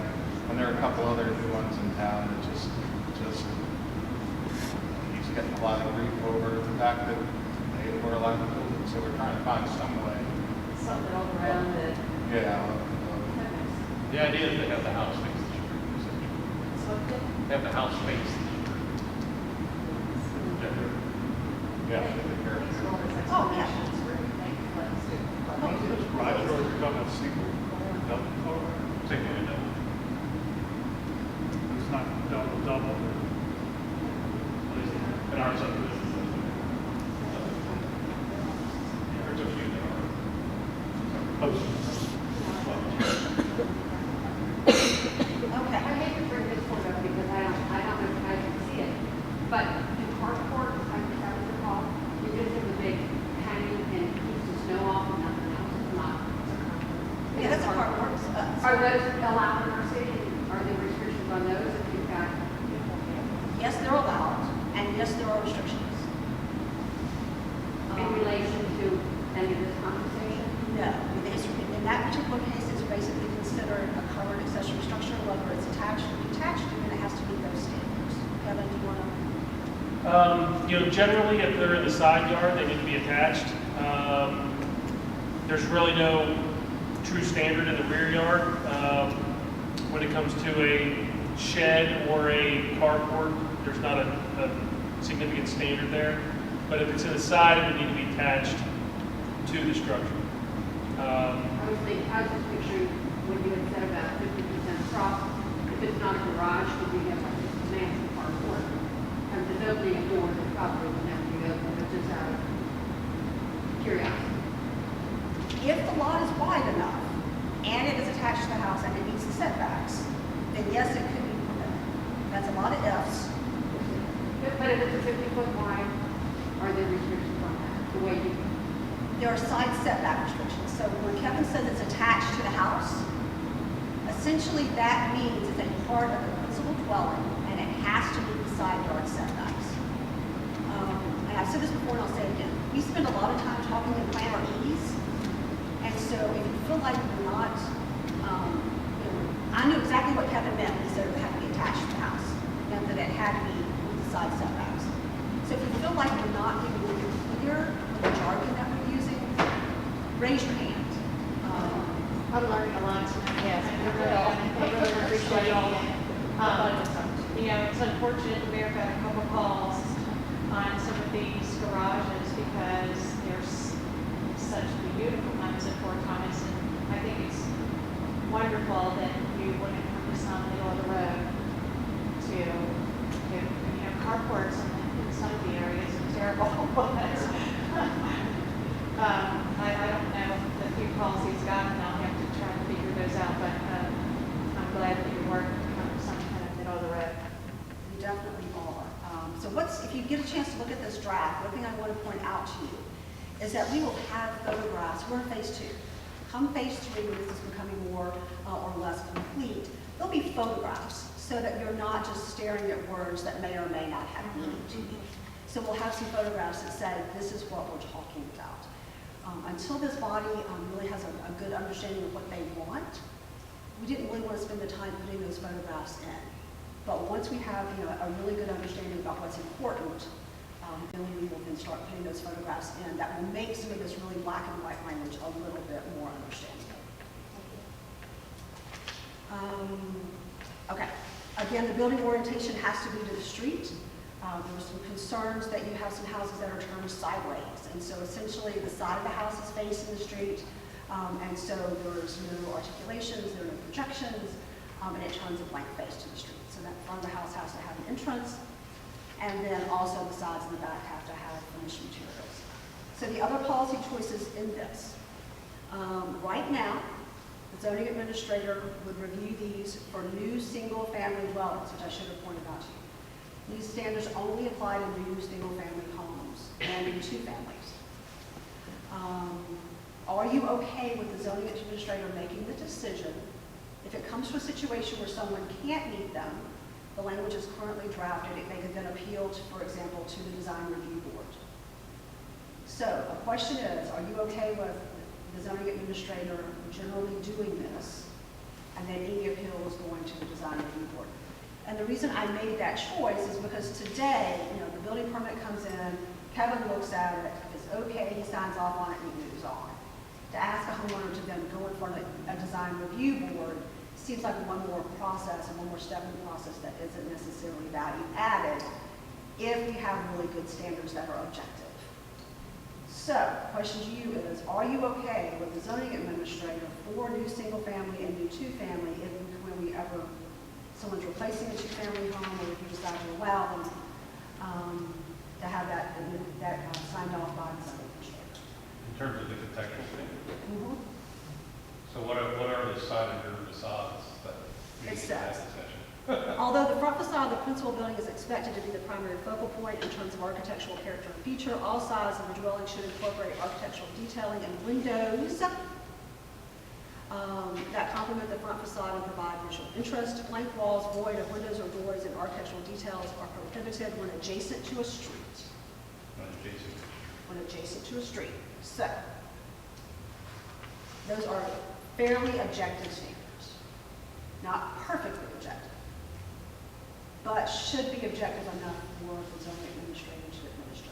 Do you agree with that, Kevin? I think what it does is it works toward exactly what you were saying, Jerry. Some of those concerns that the mayor had, where someone couldn't do something that's just so out of touch with what I think character generally is on a given street. So I think could there be some other things that we could add to it? Possibly. I think that's up for discussion. But I think they're a good foundation as to what, kind of get us where we're trying to answer those questions. And if you don't feel like you're really comfortable making that decision, does that still give you the option of telling them to go to the design review board? Yeah, I think I don't have a problem making those decisions, and if there is there's, like Lisa said, there's not something so out there that it's not hard to make that decision. And, you know, I haven't spoken with the design review board, but I'm sure that they wouldn't have a problem with, you know, allowing certain situations if the design and aesthetic is, doesn't quite meet that, but they've done other architectural features perhaps that might complement the garage door or something of that nature that might make it work. So I think it could work. And generally speaking, the person who's going to be out there with their ideas of design is going to be okay with going to the design review board, right? I mean, if they're thinking about something really creative and it's another way to meet these standards or whatever else, going to the design review board, as the mayor said, might be fun. But for the general person who's building a new single-family home, you want to give them what the objective standards that they can use to build their homes. So if we think of the house that's going up on Grand Avenue, I don't know if that is familiar to you, it's like a gray siding with some stone and a big hill of rock in the front yard. They threw some stone on in the front facade, the side and the back are all vinyl siding. Would that be considered architecturally, would they have done enough to satisfy what you're proposing with that house? Because I think that the sides and the back are just all vinyl siding on the top. Do they have windows? Have windows, yes. I mean, yeah, they have to have windows to be habitable spaces. Don't question. No, it's not. Lots of those custom, well, not custom, those big home builders, the Fishers and Dreeses, they design one side of the house, which is the front side, and lots of them just have blank side walls. And then they don't really design the back. The windows just happen where they want to happen. Well, no, this is And true. I think that's what. I mean, yes, and I think you could say as long as it's facing the street and it's not on the corner, and there are windows, then yes. If you want something more than that, then you're going to have to give me a little bit more idea of what you think is appropriate. I'm going to tell you that you're skating on thin ice. I was just using an example to I won't drive by that house, but I think we have gone about as far as it appropriately we should go with dealing with the sides and back of a house, unless it's adjacent to a street. We can get a little bit more, we can require a little bit more when it's adjacent to the public right of way. But when it's the side over the rear, I think this is about as far as we can go. I guess the only exception I can envision is if you had a flag lot and you had a house on a flag lot that wouldn't be literally facing the street because there's no need to necessarily. How do we differentiate that scenario?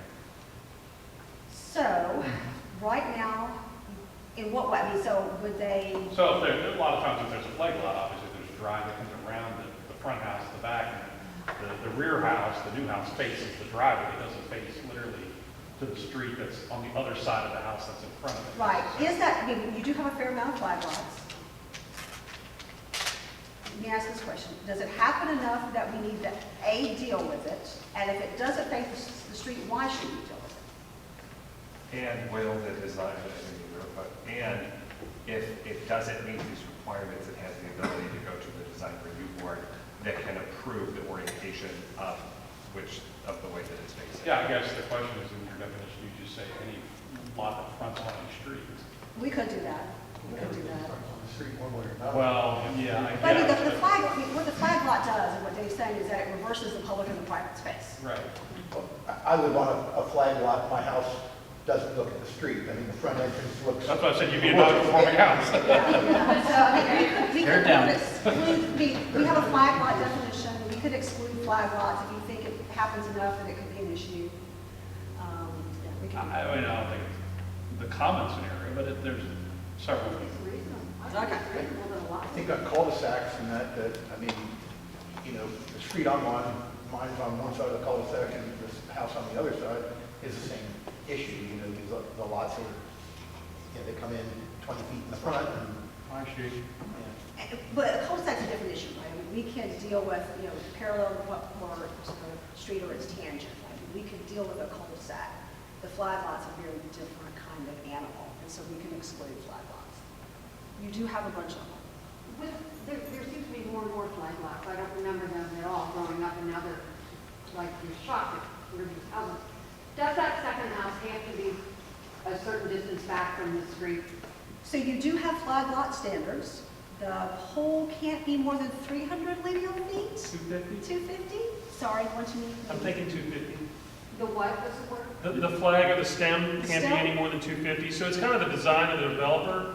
You know, if the developer wants to put in this and ultimately they meet the lot standards and, you know, it's ultimately approved, that stem, to get you back to that lot, I believe it can't be any longer than 250. So it's kind of dependent on the lot orientation.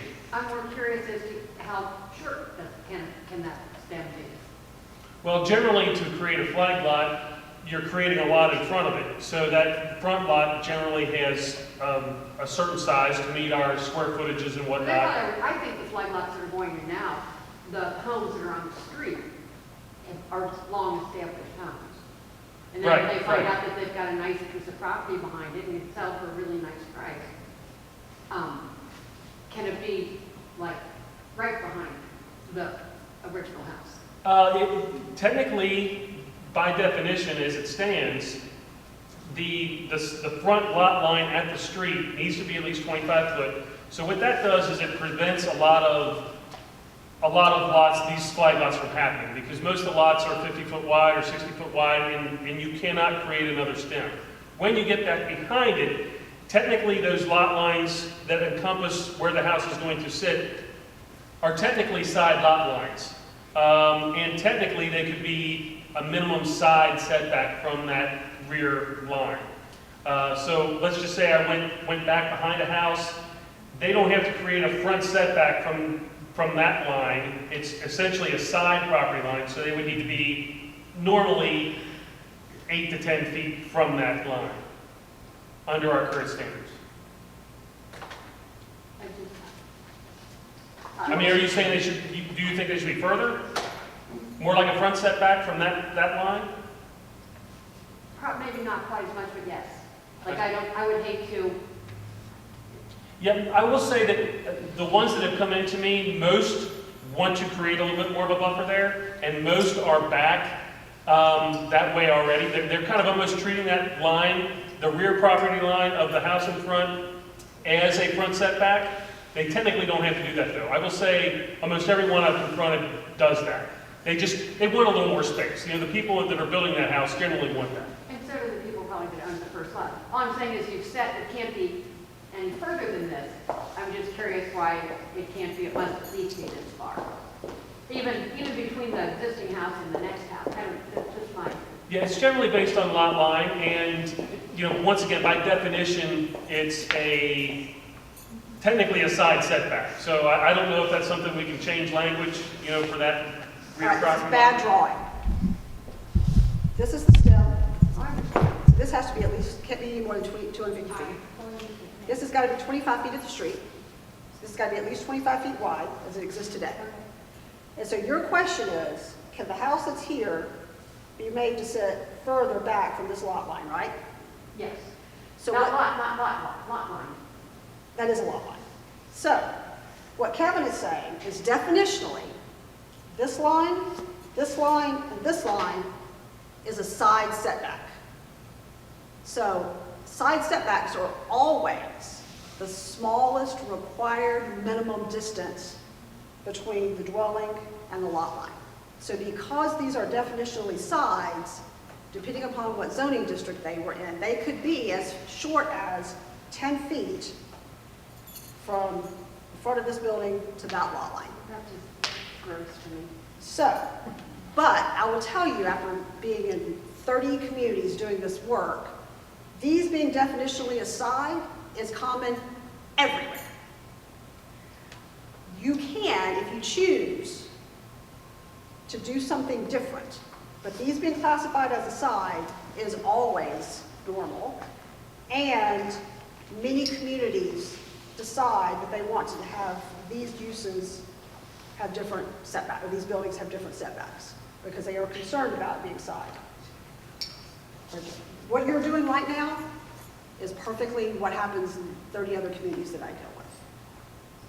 And Kevin's right, generally speaking, even though this can be as short as 10 feet, most people are going to put a normal front setback there. Okay, and I see what you're saying. Most people are going to, and again, we're defining what kind of a hinge you can have on your garage. Like there's a lot of leeway on this, which which I think is a much more dramatic. And I appreciate that, but we need to get back to the discussion. Yep. And I'm not being rude, but we need to get back to that discussion we were having. We've got to stay on task with this. All right. We can talk about flag lots when we get to the subdivision ordinance, which is in July, as I recall. Okay. Alexander Pike Corridor Residential District. So this is a brand new district. The question we had earlier is, where is it going? You can see it on the map. This district was created as a result of the community plan. In the community plan, this area is designated as corridor residential. And in the plan, the intent of this district is to create some diversion housing options within the city. All right, permitted uses within the Alexander Corridor Residential District. So we are permitting, as it's currently drafted, single family and two family by right. That's what you've got out there today. Restricted uses would be multifamily and townhouses. In some cases, you have multifamily townhouses would be a new use. Again, we are doing residential care facilities for persons with disabilities. You will notice that the multifamily and the townhouses would be restricted uses, and they would have, in most cases, design standards attached to them that would do things like building orientation, the width of the townhouses, and the number of attached townhouses. So that's where we will add additional standards for those. And then your typical community uses would be permitted within the new district as well.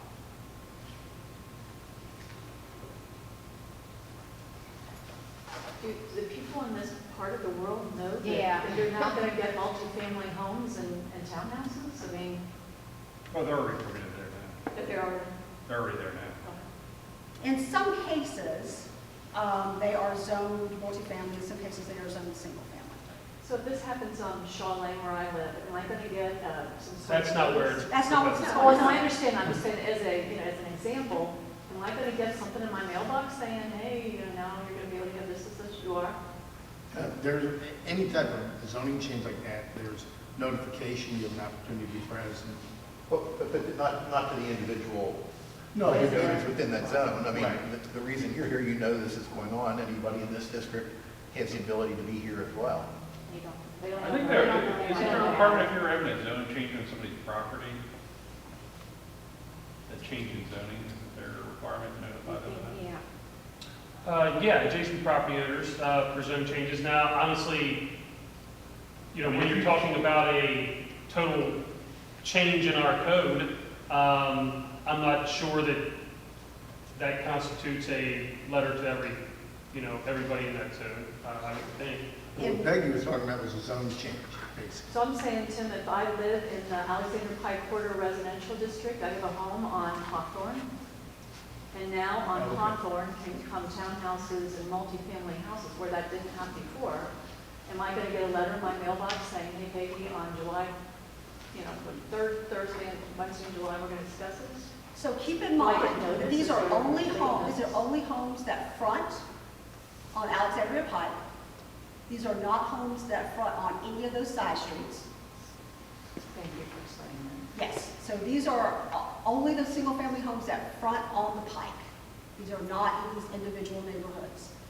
In most states, and I will be honest with you, I'm not sure if Kentucky is one of them, when you are doing a wholesale zoning ordinance change, you do not have to notify individual property owners. I would have to ask Tim whether or not. Our policy has always been to, listed in the past. I know there was a zone change in our neighborhood, and there was a notice posted. Right, but this is part of this comprehensive zoning Right. update, so I don't think that is Yeah, applicable here. Yeah, This is part of it. in most states, you do not have to do that when you have an individual, when you're doing a wholesale change to your zoning. No, I agree. Many communities, if you're making a large change, will go ahead and tell them, but it is not required by law. And again, we are keeping all of those single-family homes conforming, all the two-family homes that are there conforming, and then what is being proposed is allowing multifamily and townhouses. So that would be a use change along for those homeowners. And again, that comes from the community plan talking about having corridor residential understanding that the homes that front on Alexander Pike may not be viable in the long term, and then the goal to create diverse housing options. The goal to create diverse housing options was in the community plan? Yes. Specifically all through the plan and then specifically along Alexander Pike.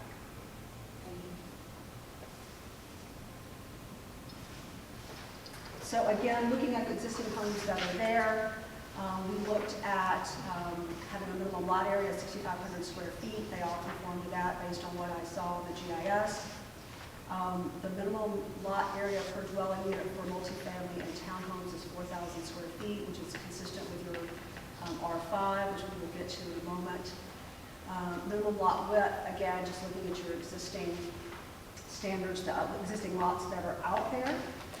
You will also notice that there is a maximum lot width for multifamily dwellings. This is a policy choice. What a maximum lot width does is stop very long, large projects. There are other ways to skin that cat. Again, this is a restricted use and we can have standards that deal with that. We could do it by saying a building can be no longer than X amount feet wide. There has to be Y amount of feet between buildings. There are many ways to prevent long, uninterrupted multifamily dwellings. One way is to have a maximum lot width. I'm pointing this out to you because it is an artificial measure in some way, because what could end up happening is that someone just creates 2 lots and administratively has 2 different projects, and the sole reason they're doing it is to deal with that maximum lot width. So if the goal is to prevent long, monotonous multifamily buildings, we can do it this way, or we can do it through standards for the buildings themselves. We don't have to make that decision tonight, but I think that is your goal. And I want you to think about, do we want to do it through the use of a maximum lot width, or do we potentially want to prescribe the length or the width of buildings and the amount of space between buildings? Well, if we've got the maximum lot width, and what you just mentioned, how somebody could split it up 2 lots or whatever else, do we still have setbacks then on those lots, so it creates a gap or whatever else? It will. And truthfully, I'm torn. There are many communities that will say, let's do a maximum lot width. There are other people who say, you know what, we would really rather not create this artificial and have 2 artificial projects. We would rather have a larger project and prescribe the width of the buildings through the design standards so that we really have a cohesive project. It's up to you. If I am correct that your goal is to prevent long, monotonous buildings, do we want to do it this way or do we want to do it through design standards? That's the fundamental question. Kevin, I was just curious, does KYTC have an access point distance requirement on Alexander Pike? That's a good question. I don't know what their standards are. I mean, we have some regulations as far as on, different dimensions between, but you can't deny property right access to an individual property. So, I'm not sure how that would apply for, a situation such as a longer property or a combination of lots to create one access, but my inclination is there's not any really huge lots that would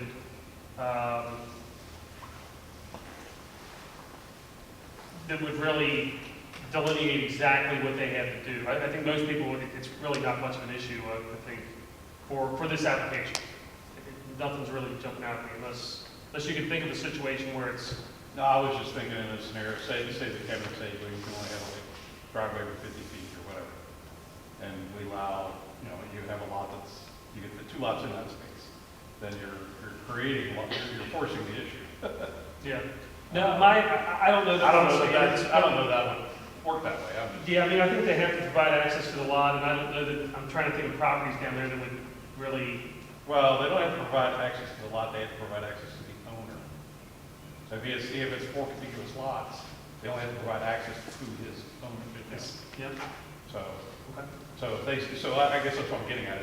If somebody came in and subdivided an existing lot based on whatever our criteria is, the cabinet could say, well, we don't want to let you put in 4 more driveways. Yeah, you know, honestly, I don't know. I don't know. I don't know how they would do that. I don't think know that. 27's been downgraded since 471 was built. So Right. it's no Oh, longer so an arterial, it's a collector, so, I mean, if we don't have the traffic he used to have, I don't think it'd do that big a deal. So it looks like there was an access management study performed from 471 south to Kentucky. I think it's south. It was south of Alexandria, Right. 536.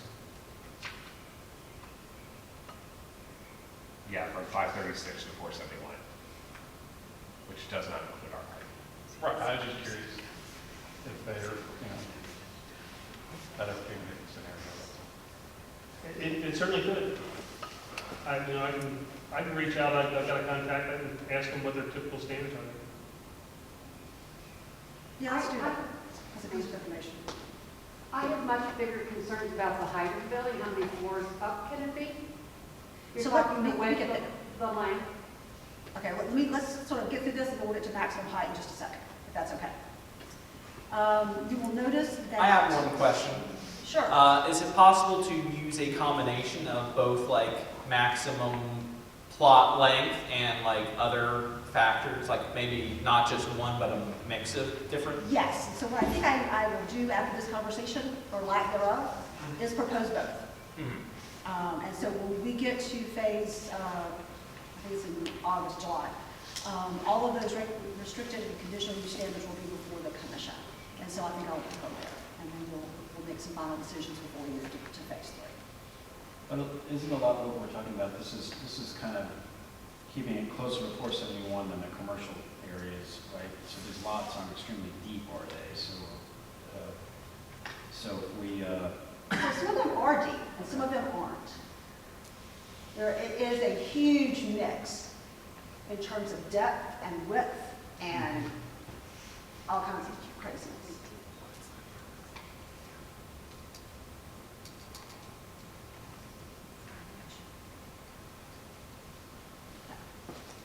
What I do want to point out in terms of setbacks, that we are requiring a larger side setback when the multifamily and the townhouses are adjacent to single family. Again, proposing setbacks for parking. The question about gross floor area per dwelling unit, Dave, you asked earlier. We are proposing the same ones that we had in our other R districts. And then maximum height. Your existing standard for height today is 35 feet or 2.5 stories for single family and 2 family. And then within your R3 and R5 districts, 50 feet is the height. So again, pretty consistent with what you have is being proposed. So that's your question. How many floors would that be? So that's a difficult question to answer. Generally speaking, floor heights are about 12 feet. So that would be about a 4-story building. However, that's not always the case. Sometimes the first floor will be taller, so it ended up being a 3-story building. But generally speaking, floor height is about 12 feet, so it would be 4 stories. This is where the objection was raised to the development, in town, we have that same restriction now to 50 feet, and I think they get up close to that, and we heard a lot of complaints about how tall that is. So, but that's what we allow right now, and this isn't a change to that. I mean, this is a new district, but that height is consistent with your others. Yeah. If I recall, didn't they raise that? Yeah. No, they Yeah, didn't. they tried to, They tried to. 3, and they brought it back to 50, but I think 50 is just way too high. Since Fort Thomas is the city of beautiful homes, do we want it to be 50 feet? And is that too high? Is a 4-foot multifamily unit too high? Going down Alexander Pike, does it change the character of Alexander Pike as it is right now, which is residential? Parts of it are. The community plan really does look at it becoming something more than a single-family residential area. It really does recognize that, even though it has been downgraded, that it really is a collector as opposed to a local street, and therefore those single-family homes may not continue to be viable in the long term, because it's difficult to people feel like they can live in a single-family home along US 27. Do you have a reference to the community plan for that? There was a small area study done at the back of it. Because I think it's 250 plus pages, right? If you would, let me finish this Sure, presentation. absolutely. Or we can talk offline, whatever. Yes, and that's what I was going to say. And then after this is over with, after tonight, then I'll pull up the community plan and show you. We questioned that 50 feet the last time, but I think the planning commission thought 50 feet was maximum was acceptable. And again, that is pretty consistent with what we currently have. And I think that was consistent with the setback from the street, so that you couldn't be right on the street and be 50 feet tall. Right, right. Yeah, that's correct. Not a small area. All right.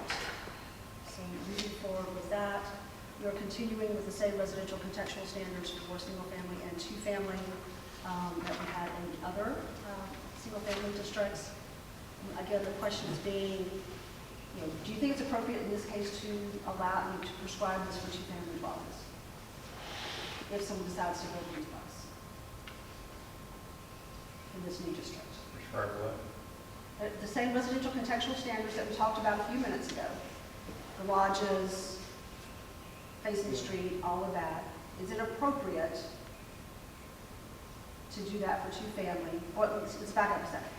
Do you want if someone wants to build a new single-family home along US 27, or build a new two-family dwelling, do you want to require residential contextual standards in the same way that you did for the R1 districts? Yes or no? I would say yes. Okay. And It's a again, residential district, so. yeah, exactly. And that's why I did that. I mean, this is a residential district. Today and through this, it should have standards.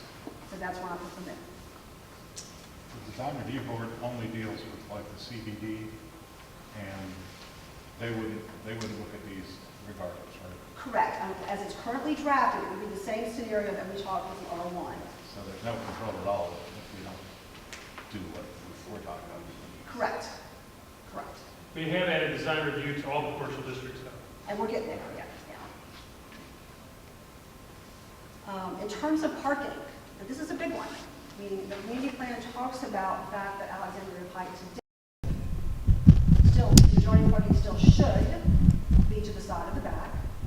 And if you decide that the waiver has merit, that there should be a parking setback of 20 feet from the front right-of-way line. So, first question. Do you concur that parking shall be, unless you give a waiver, to the side of the rear of the building?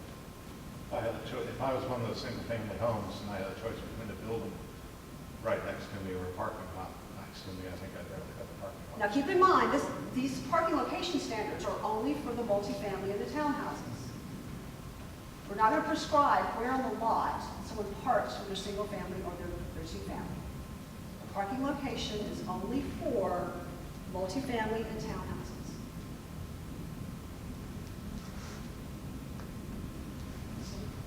So when they're built, you're saying that if they vote for the car to be on the side of the building.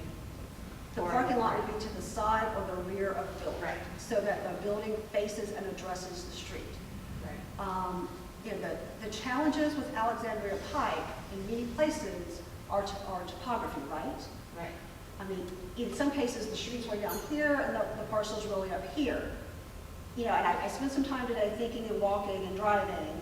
Even in those situations, it's certainly, if you want it to become something besides an auto-dominated corridor, appropriate to move the building closer to the street and put the parking to the side of the rear.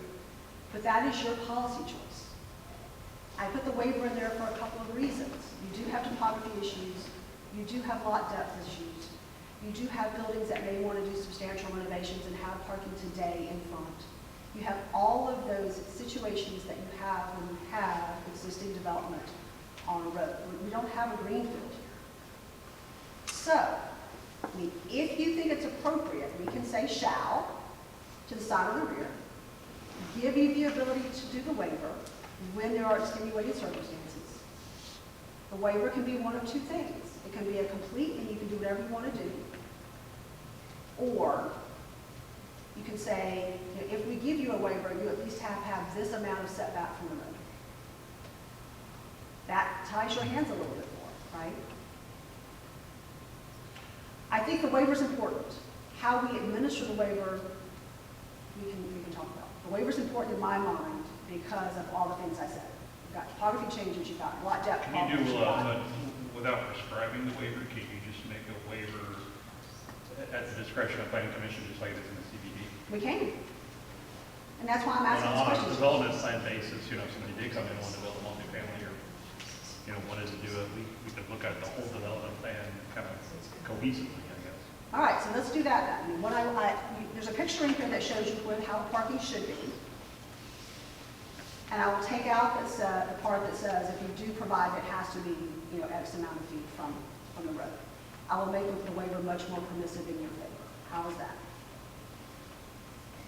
All right.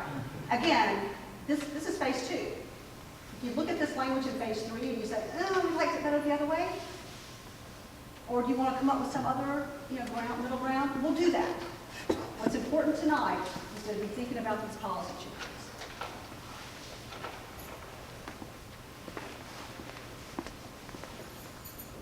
I have a question. Yes, ma'am. Does anybody here live on Alexandria in that area by any chance? I think if I lived in that area and I drove that area, I'd want more input from them because they're the ones driving. Just a thought. I'm sorry. I know, well. I just thought maybe you'd want some more input from those people that actually live along there. See how they feel about I it. think that's more of a city communication issue than planning and zoning. Oh, okay, I'm sorry. Well, I think that there's a lot of requests for communication with the city. I agree with you. Exactly. Tim, that issue of notice to people in this area. And I know you both said that it's not a legal requirement, but we're talking about there's an ethical requirement. Is that a decision made in this body, or is that a decision made by city council, whether or not to provide notice to the folks in this multifamily district? This body would only decide something that has to happen notice-wise, like the situation I was talking about where you're changing a zone as opposed to a comprehensive look at things like this. So this So body that would be a would city be council required. request. Thank you. Okay, multifamily districts. So currently you have 2. They are the R3 and the R5. Again, we are pretty much keeping the uses the same as they are today. There are no particular large changes in terms of use. In terms of development standards, currently today, your density standards, which is where it says maximum lot area for multifamily, are very difficult to interpret, and in many cases, just simply nonsensical. Let's just be honest about it. So all this language does is clean that up. So for example, in the R3, it says 4,000 square feet of improved land, but we don't really know what improved land is. There's no definition for that, so I pulled that out. The language talking about things being in one building or in the same building is difficult to interpret. In no way are we changing what these density standards are to make them less. It's just simply cleaning up that language. Any concerns about that? Same thing happening with these development standards here. The only change would be to decrease the side yard setback for 2-family dwellings to make it match the single family, and simply just did that based on existing situations. Again, bringing in conformity for the people who currently have 2 families in this area, in these 2 zoning districts. And then I added a maximum height of dwelling, accessory building. You don't currently have one, I put it there. Any other changes, any concerns about the multifamily?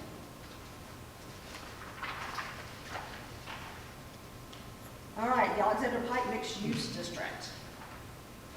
So these are the lots along US 27 that are currently zoned highway commercial, general commercial, industrial park, and professional office. You have a stretch of road that has 4 different zoning districts that are all non-residential. The community plan talks about creating a mixed-use district to bring some order to that. And so that's what this is. So the permitted uses here are very much standard for a mixed-use district. I will point out that it does allow dwelling units above non-residential, which is not currently permitted in most of the districts that I just listed. We are adding some different new uses in addition to the generic ones that we have. For example, a retail would be a restricted use. You'll notice the term experiential retail. What that means is something like an escape room, or let's drink a glass of wine and paint a plate. There are many communities that struggle today with, does that actually meet the definition of retail? And as we all know, the nature of retail is changing, and many people want an experience. They don't want to just go in and buy shoes. So we are adding experiential retail to that. In terms of industrial, you will notice 3 uses: artisan, research and development, and light manufacturing. Currently today, a portion of this area has a light manufacturing use already on it. We do not want to make that non-conforming, so we're allowing light manufacturing. Research and development, simply what it is, and then artisan industrial are very small types of industrial. Many places would construe it as being light industrial, but people are actually struggling with that. And what artisan international industrial is things like small-scale soap making and artisan furniture making and those types of things. And so we're permitting that as a restricted use in this district. Do we define what a research and development facility is? Yeah, we'll define all of these uses. And we talked about that in the phase. What are we saying it is? So it would be something basically akin to an office. That's, I guess, what I'm trying to figure out is how are we differentiating that from an office? Because I'm aware of some research and development facilities where they actually go out and break things outside.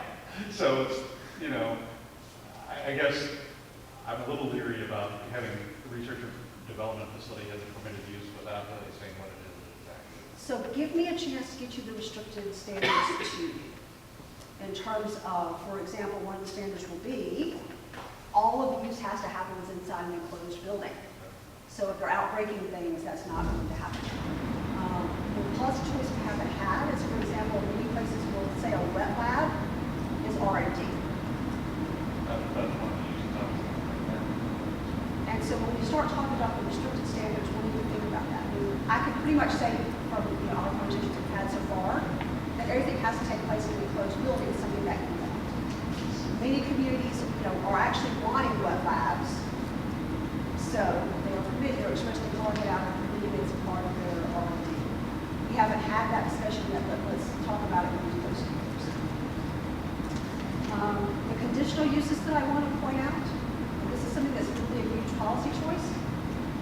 Right now, we're proposing as conditional service stations, drive-throughs, and vehicle fueling stations. Now, you have all of those uses today along US 27. Do you want to continue to do that? They are conditional. We will have all sorts of conditions, for example, about the vehicle fueling stations, about canopies and, impacts and all the things that we typically do for conditional uses. But at a fundamental level, do you want to continue to allow those uses along US 27? And if the answer is no, where are you going to permit them in town? Now, you can make a policy choice that you no longer want drive-throughs. And that's a choice you can make. However, I'm going to say, if you're going to do it, where else would you do it if it's not along US 27? So, what do we want to do when it comes to service stations, drive-throughs, and gas stations? Do you still want them to be conditional? Do you want them to be conditional uses along US 27? That's fundamentally the question.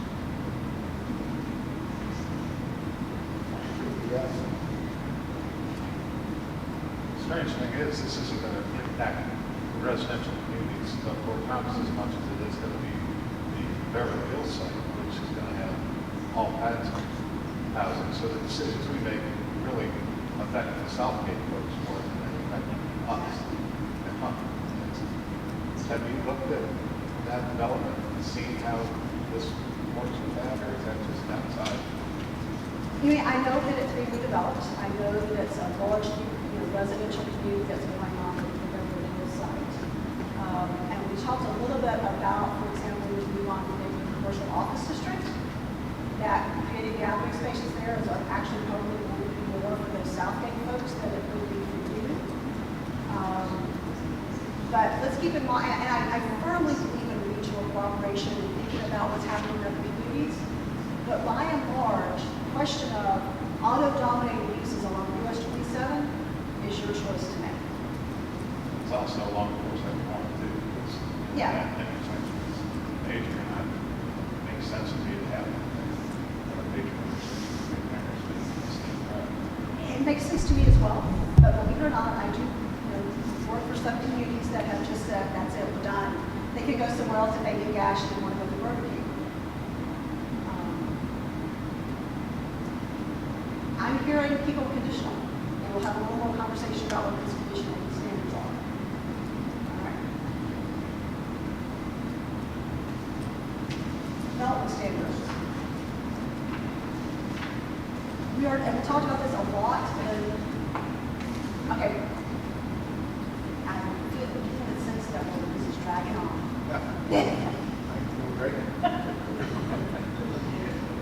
So let's end it out with this district, and then we'll take up the commercial and we'll hear it.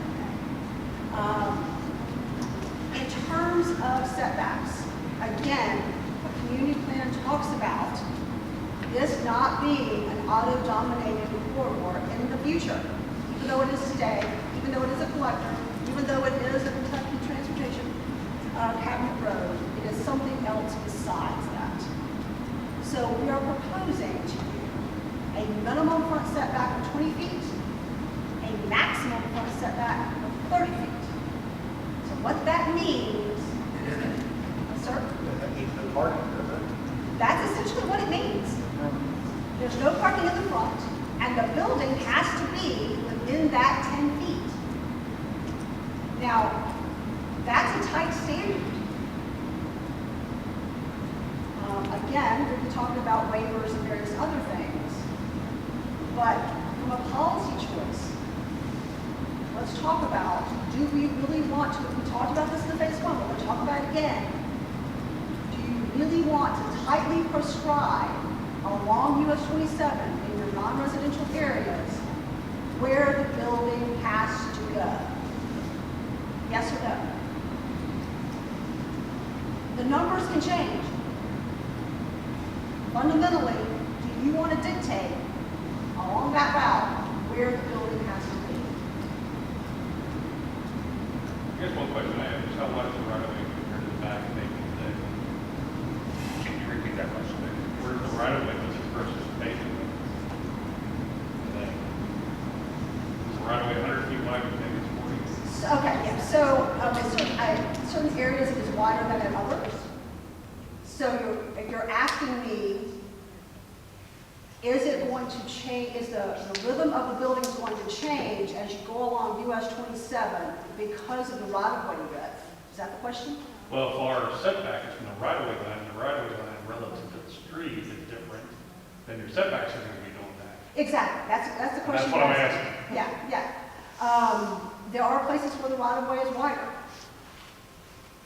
And we can, like I said, the numbers can change, and I'll do a little more digging to see how much the right-of-way width varies. But fundamentally, do you want to prescribe that tightly along US 27 where the building has to go?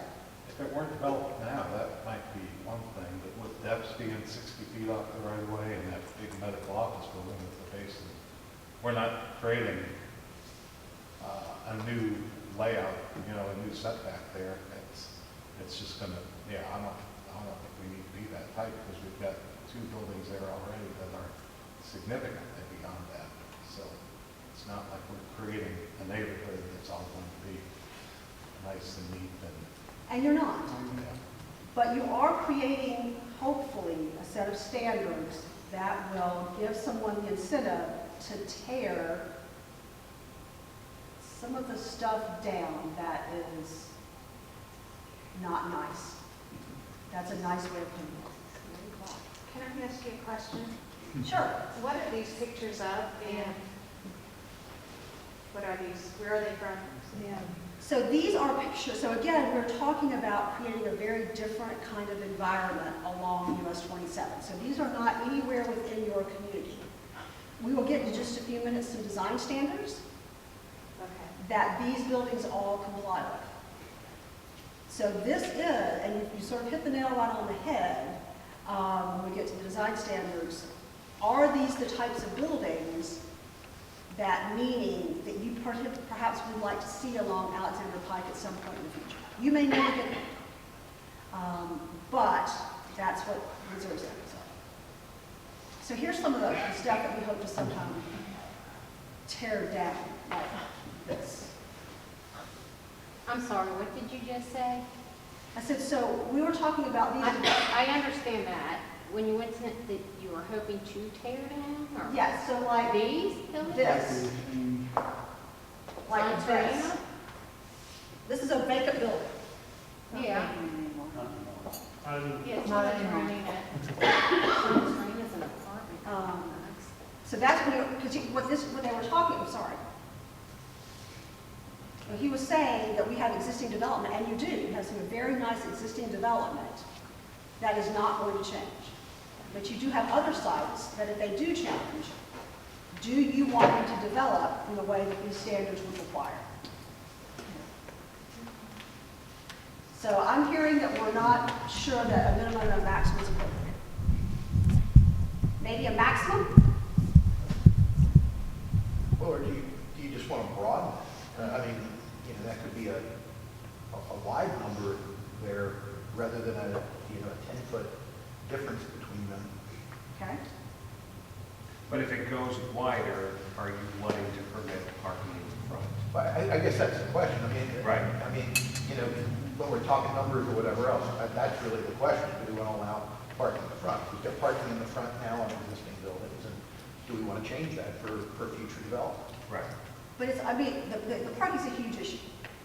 But what you're attempting to do by building the buildings to the street is creating the character of your community based on buildings, not based on parking lots. I guess one question I had, so is this district both from, essentially Highland Avenue to the Y, and also from, so it's bifurcated, basically. I guess what I'm saying, the built environment of the southern piece is somewhat different from the northern piece due to topography. Yep. Very Where much the so. southern piece, adjacent to residential and be created to 275, over time, I think, could be that more walkable neighborhood, whereas the portion that's down along the country club and 471, where it's more highway commercial, I guess, today, or topography prevents any development, is less likely to become that in the future. No, I agree. And So- as you go further toward 471, the road bed is substantially lower than the lots Right, I themselves. guess what I'm getting at is, does it make sense to have it a single district or have two different? We need to have one single district, I will tell you that. We can think about development standards that are different for the southern end versus the northern end. From the land use standpoint, I don't have a problem with it. I'm just saying in terms of these types of physical setback issues and design issues, I think they're almost two different. I envision two different future scenarios than kind of contiguous mixed-use district with the residential in between. Yeah, so we could, so if you'll notice that the setbacks are going to be, whether it's the residential or the mixed use, roughly consistent, with the exception of what you pointed out with the lot coverage. But what we could do is still have one district that shares a set of permitted uses, but we can make an A or B or whatever else we want to do and have development standards that are slightly different. And for example, use the minimum and maximum down here, That's what I'm saying. I think it's more applicable in the south end than. and then something else up here. So let me go back to the drawing board, and when we come back for phase 3, do something like that if y'all think that's a good idea. I think it makes a fair amount of sense, because, you know, you actually see people walking down here. Well, I was going to say, I mean, so the goal with those buildings and with these, you know, no parking in front is to create a walking district more than, I mean, kind of like our central business district. You're never going to do that on, Well, I agree, but it seems like that's what we're trying to force in there with the buildings on the, you know, right up on the street with no parking in front and that. so what you'll never, ever, ever, even down here, Yeah. going to create what you have in your CBD. Not going to happen. There are some new urbanists who would take away my planning license for saying that. But it's the truth. So all you're doing by forcing the buildings to the street and doing the parking to the side or the rear is just saying that our built environment of the buildings is more important to us than cars. And that our US 27, the character of it is defined by these buildings with these design standards and parking, while necessary, because it's an auto-dominated corridor, everyone's going to be driving, it's just not what we want people to see. Your community, the character of it, whether we like it or not, is defined by what people see from your right-of-way. And as they drive US 27, all they see today is cars. And if that's the policy choice you want to make, that is 100% legitimate and our right standards for both buildings and parking that get you there. And have, if you would like them, you know, more landscaping required between the parking and the front lot line, assuming the lot depth is big enough. But the community plan does talk about, you know, really this being a less auto-dominated corridor in the future. And so what that means so is no moving parking buildings on to the street. I mean, that's the way to make it less dominated by auto. And there is a memorandum of understanding between the city of Fort Thomas, the city of Newport, the city of Southgate, the city of Highland Heights,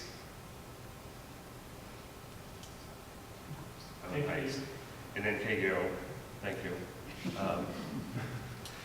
That covers US 27 from NKU up to Newport on the Levee, and with the future intent of having a more cohesive, walkable, business-oriented corridor.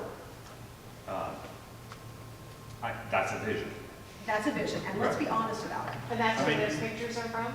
No, those are, Those are not. I mean, Newport is in the process of designing a new streetscape on US 27 from the underpass at 11th Street to Southgate. They're going to put new sidewalks, bury the utilities, put in trees, do all of that. Do a road diet. Do a road diet. They're And gonna hide the cars?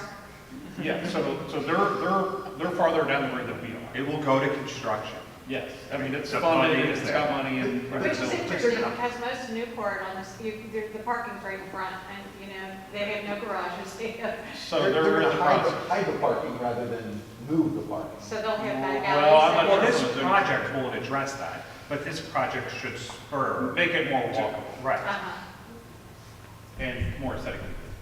Well, I'll just give my opinion. I guess I would be against moving the parking and rather have, just my personal opinion, leave it like it is and create more landscaping and whatnot, you know, to create maybe the more walkability or hide the cars or whatever else. More green space. Yeah. Yeah, because something to me doesn't feel right about trying to force this mixed use so close to the street when you've got, your speed limits are 35, but realistically, people are driving 45 and 50 miles an hour through that area, and it just feels really, the buildings feel that feels close to me for to have traffic moving that fast. So the intent is the buildings are that close to each that's exactly right. If you move the buildings to the other. There are street, people around. the cars will slow down. And there is a hope that that road diet continues, you know, into Fort Thomas. And when you do a road diet, the lanes get narrower, you add bike paths, you do those kinds of things. We're not going to give up the right of way, we're just going to use it differently. So part of the problem with this district is that in some ways, we're thinking what the community plan says and trying to do these standards right now when we don't know whether or not the road diet's going to happen, and we don't know all of these other things. So, I think our use table's good. I think, you know, we can do separate standards from the north to the south. We can do all of those things, but in some ways, we are moving, you know, putting the cart before the horse, and we're doing it absent a corridor plan and a road diet and all of that. So,